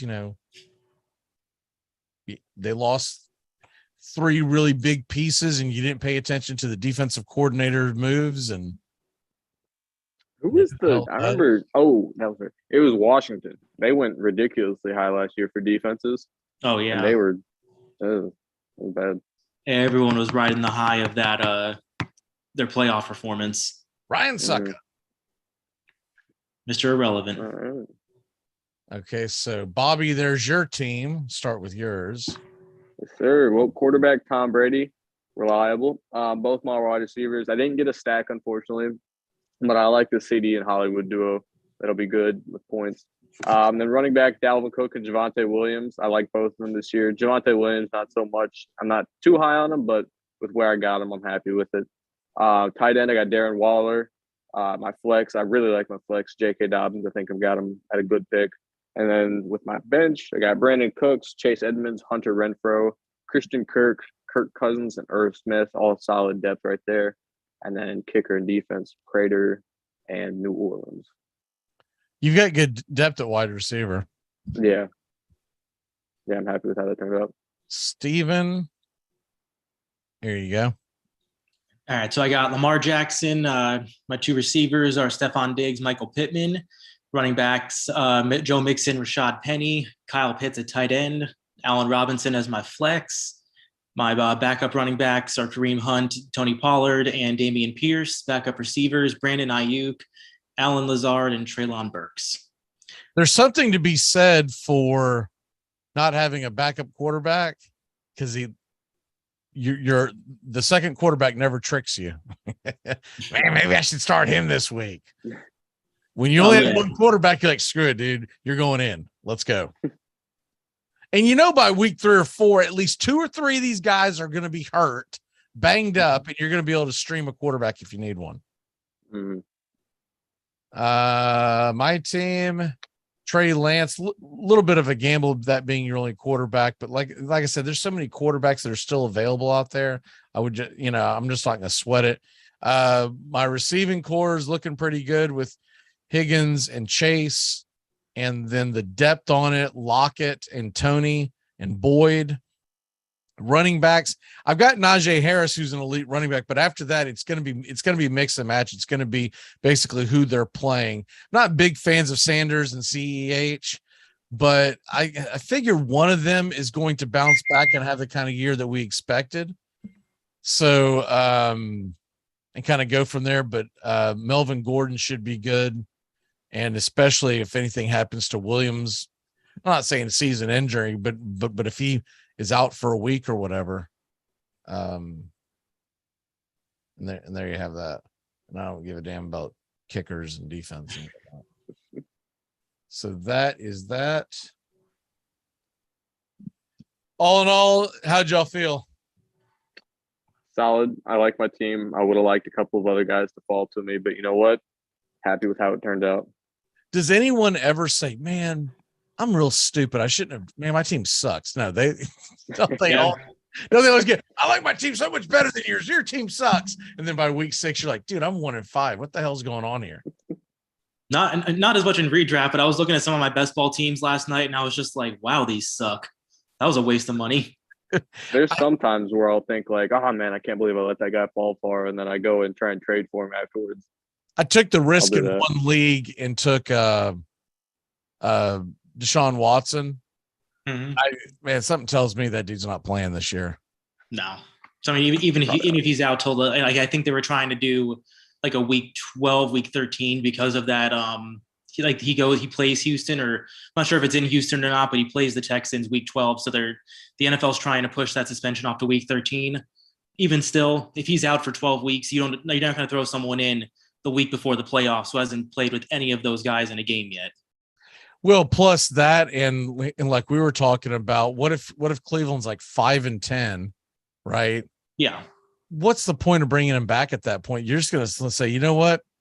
Eat the season. Now, in that league that I took, Deshaun Watson, that best ball league, he's my third quarterback. There's no way in hell I was rolling with him. Oh, yeah, no. In that scenario, best ball, perfect. Yeah, I mean, that's a perfect late round flyer, but in any other scenario, no. We do have a question here. I don't know when this popped up, so if I missed it, I do apologize.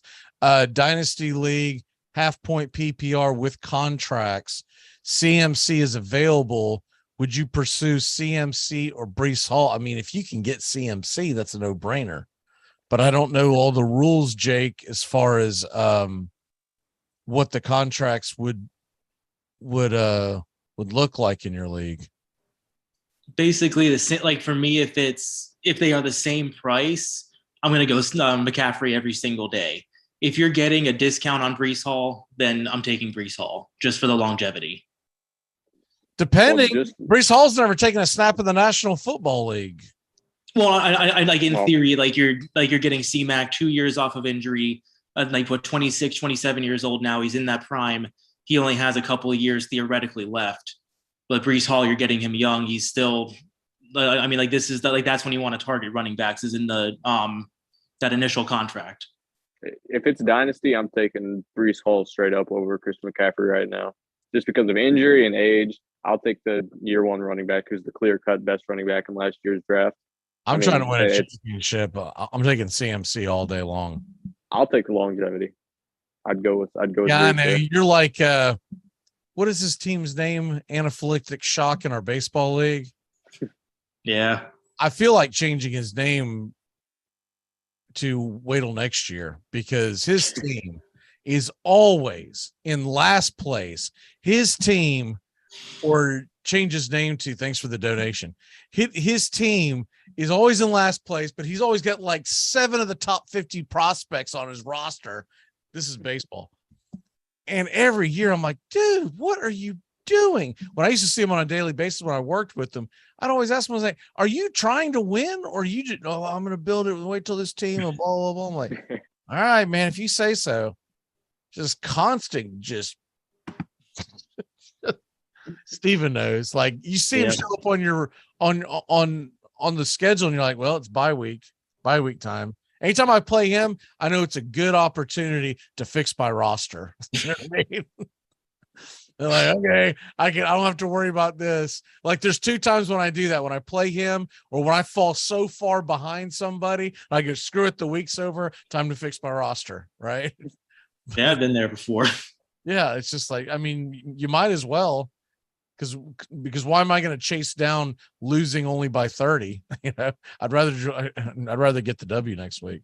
Well, we ended early, so what the hell? The Braves are. Oh, here we go. He's a restricted free agent, so we bid on him. The owner doesn't get much liquidity. I think I can definitely get CMC, but I also think Breece Hall will go over his value since running backs are limited. Once again, I'm going CMC. Agreed. Because you know what he's bound to do? He's bound to have this breakout year. Panthers pay him a crap load of money to extend him, and then he starts breaking down again. Mm-hmm. And for the years that he is, or the years, for the weeks that he is healthy, man, he's something special. My big question is Deebo Samuel. Deebo Samuel has things in his contract that's going to pay him a lot more if they use him at running back. So it looks like he's going to go primarily wide receiver. Does that bring him down in your value, or does that push him up because you figure he's not going to get beat up in the backfield? Well, he's better in that split role than he is just as strictly a receiver. So whatever he did last year, just keep doing it until tires fall. He definitely is better in that split role, but I mean, like if he works more as receiver, like a lot of those carries turn into catches, which you get more points for. So it's kind of like a. Jake's got one. I feel Jake's got one more question. Also, what do you guys think of Ronald Jones? I think he has league-winning upside. I was never impressed with him at Tampa, but if they deploy him a little differently in Kansas City, look, we haven't been impressed by CEH at all. I think he's got some opportunities, but I wouldn't go crazy. If I went to bid on him, I'm not bidding much. If I'm drafting him, I'm drafting at the tail end of the draft and just, I don't mind having him as my 4th or 5th running back on my roster, but you almost feel like you have to hedge your bets at that point and have CEH too, just to find out. Well, that and you got Jerick McKinnon in the mix too. What's that? Jerick McKinnon, he's in the mix too. Yeah, and then what is he, like 60? I mean, there's not that old. I don't know if I would say league winning upside with Jones, but I do think he is a value at his current ADP. I mean, he's going as the 40th running back off the board in the around the likes of Darrell Henderson, Alexander Madison, Michael Carter. You know, I like around there. I'd probably take Jones over all 3 of those at least. You know, the one thing about Jones that's interesting, he could be the guy that gets the goal line carries. Exactly. Because CEH, is not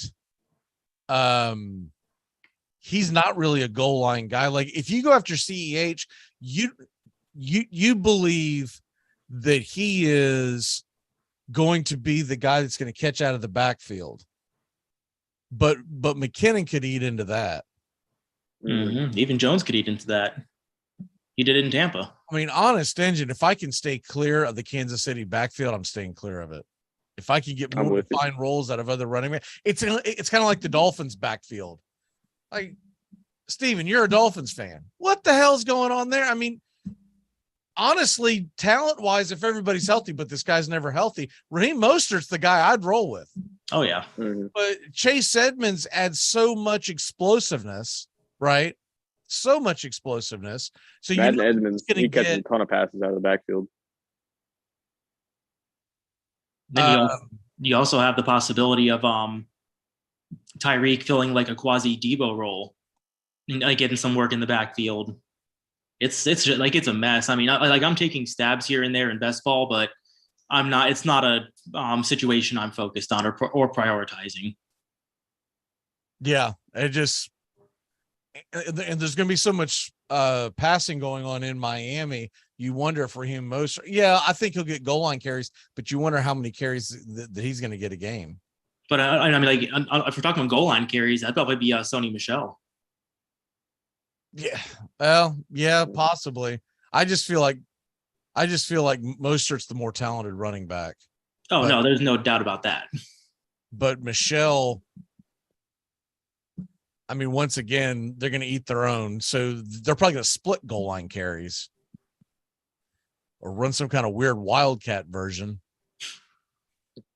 You get down around the goal line and you've got two on your fancy. You go, what the hell's going on? Why is he on the sidelines? Gasecki's getting the direct snap. Oh man. I like those defined roles. That's why guys like Derrick Henry, Najee Harris, the guys who don't have someone who's clearly threatening them behind them. That's why they go so damn early, because you're like, man, this is the guy. Oh no, 100%. But it's, so I mean, sometimes like Derrick Henry's probably the exception, but there's a lot of guys up in that top range, like DeAndre Swift. He's going in the first round a lot of drafts. I don't think he's anywhere near like that kind of safe. If you plug him in, he's going to be phenomenal. No, but he's one of those rarities again where the guys behind him, yeah, they've got some talent behind him. If he goes down, he's not bad.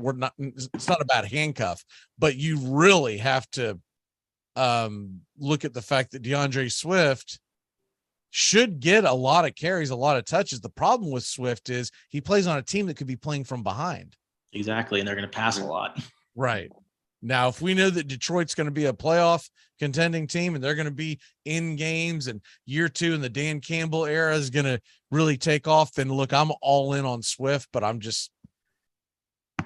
can't forget the fact that he's a Detroit Lion.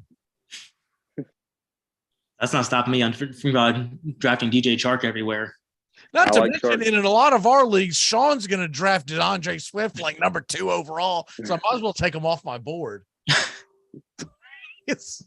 Sounds about right. There's not much of a chance that I get DeAndre Swift or Tyreek Hill in our leagues, right? Because if I get Tyreek Hill in a lot of leagues, I'm waiting till like the early 3rd round. You're going to scoop him before that. There's no way in hell. Same thing, like if you're bottom of the draft in the 1st round, you can go ahead and X off Derrick Henry out of it because he ain't gonna be there if I'm there, baby. I'm gonna be great. Let me ask you this: if you got a top 5 pick, normal draft, we'll say 10, 12, are you set on I've got to get a running back, or are you willing to take that step back, grab the receiver, and hope something falls to you? It depends where in the top 5. Because I mean, for me, it's Jonathan Taylor and C-Mac, and then the rest of the running backs. They're in the tier by themselves. So if both of those are gone, number 2 pick, right? Yeah, number 2 pick, I'm taking one of them. But I have like the number 4 pick, and both of those are gone. I'm not going to force a Dalvin Cook or Eckler there. I'm going to take. But if you got the number 2 pick, and we'll just say it's a half-point PPR, so it's nothing crazy. Are you going CMC or are you going Cooper Kupp? Going CMC. I mean, like Cup was healthy last year, but Cup was just as big of an injury risk, and not to mention Stafford's been having a lot of issues with his elbow in camp. And there's a real concern out there.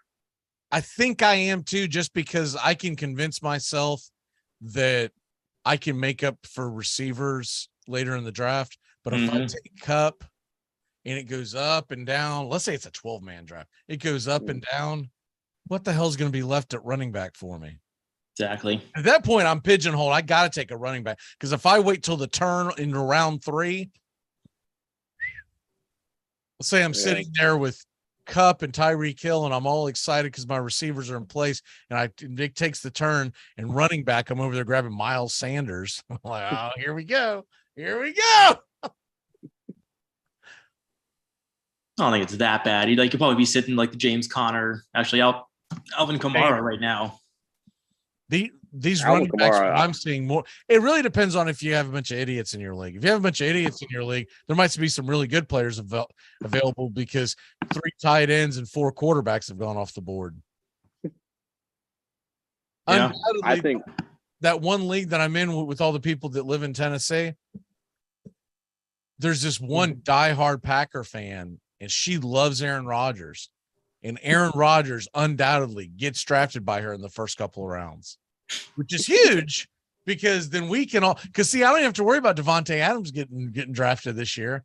Yeah. She's going to punt that. She's going to be Rodgers. With the hard. I would say that she'll go Aaron Jones with her first pick. And I want to say it's a 10-man league, so Aaron Jones should be there. So she'll probably go Aaron Jones with her first pick, but then that's when it falls off the rails. She'll grab like Aaron Rodgers in the 2nd or 3rd round. And by like the 5th round, Robert Tunyon's on her roster, and you're like, and what's funny is her husband's in the league too. You can see him cussing in the chat. Would you quit just donate? And then of course a couple of years ago when he lit the league on fire, she's like, look who's laughing now. And I'm like, we're still laughing because he's doing well, but you're 6 and 7 because the rest of the draft, by the time you got to other positions, were garbage. It does dumbfound me a little bit though that Aaron Rodgers is ranked so low on these draft boards. Same with Brady. And Brady. A dynasty league, I get it, but regular. I mean, who are you putting him over? Brady's ranked 8. A lot like most places. Like Tom Brady turns 45 this year. It would be a Tom Brady type of thing to throw 45 touchdowns. Yeah. This may be met with criticism, but I'd take Brady over Lamar just based off passing stats. I know you have the upside with Lamar on the ground and being able to run, but Brady's so much better of a passer. It depends if your league gives you 4 or 6 points for a passing touchdown. That's fair. Yeah. But that is fair. I mean, there is an argument to be said for it. Tones always grabs Brady. Well, he's a Buccaneer fan. Yeah. Well, I know he's a homer, but it always ends up working out well for him. I mean, he doesn't go nuts and draft him in the 2nd round. Well, yeah. Rodgers fan that I'm talking about.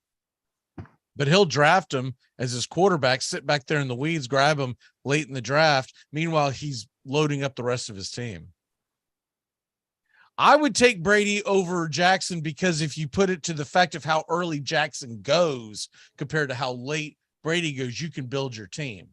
But if they're both there at the same time and you're saying I get one or the other, I want Lamar Jackson, especially in a contract year. Yeah. Let's go. You don't think he's going to get paid before the season starts?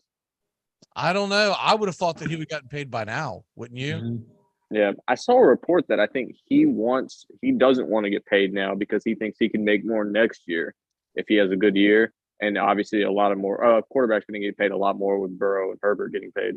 Well, the one thing that he can play the game too of, and I know a lot of people would say, what are you, crazy? You could get hurt. He could play the franchise tag game. Franchise tag game where he sits top 5 quarterbacks rounded out in the franchise tag. By the time he hits next year or next off season, Man, we're talking about 45 million easily. Mm-hmm. Yeah. That's nothing to sneeze at there. We're gonna go ahead and take off because I do want to play some Vin Scully as we leave. Great Vin Scully passed away for us, so I have a good, cool little clip for us. What is your walk-off, Bobby? Well, football's approaching. Enjoy your weekends while they last, because if you're rooting for a bad team or a team that's having troubles like mine, it's not going to be as enjoyable as they are now. So enjoy it while it lasts. But in all seriousness, though, enjoy football. It's approaching, and enjoy it while it lasts, because it is going to go quick. It did last year, a lot quicker than I expected. It does every year. So enjoy it. Steven, what about you? Yeah, kind of echoing the same sentiment. We got 3 weeks until at least our big draft weekend. That brings us to about a month until the season starts. And this draft time is one of the best, my favorite times of the year. Enjoy it. We are almost there. It is going to be a fantastic season. Bobby, I'm going to give you a call right after the show because I got a question for you about fantasy football, okay? Okay, gotcha. All right, we're going to leave you with some Vin Scully. The great Vin Scully passed away, and we're going to go ahead and, arguably for my dollar, the best broadcaster in the history. The very beginning might be messed up because I led this in with the Braves broadcast, so just deal with it. I'll try to get to the point of it. Hi, I'm Mac McGee. Thanks for tuning in here. Before we do broadcast, we wanted to make sure here is a few clips. There we go. From the great Vin Scully's career, one of my very few idols. Thank you, Mr. Vin Scully. Nobody ever did it better. 6 yards away from Pontiac. 3rd and 3. We'll see a pick of some kind on the right side, possibly. Montana looking, throwing in the end zone.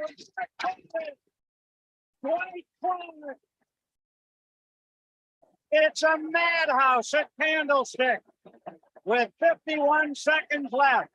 Dwight Clark is 6'4". He stands about 10 feet tall in this crowd's estimation. Ball game at Shea. Oh, brother. 3-2 to Mookie Wilson. Little roller up along first. Behind the bag. It gets through Buckner. Here comes Knight in the mix. Win it. If one picture is worth 1,000 words, you have seen about 1,000,000 words.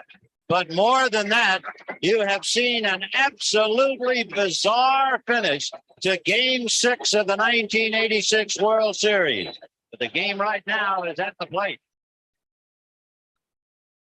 Fly ball into right field. She is gone. In a year that has been so impossible, the impossible has happened.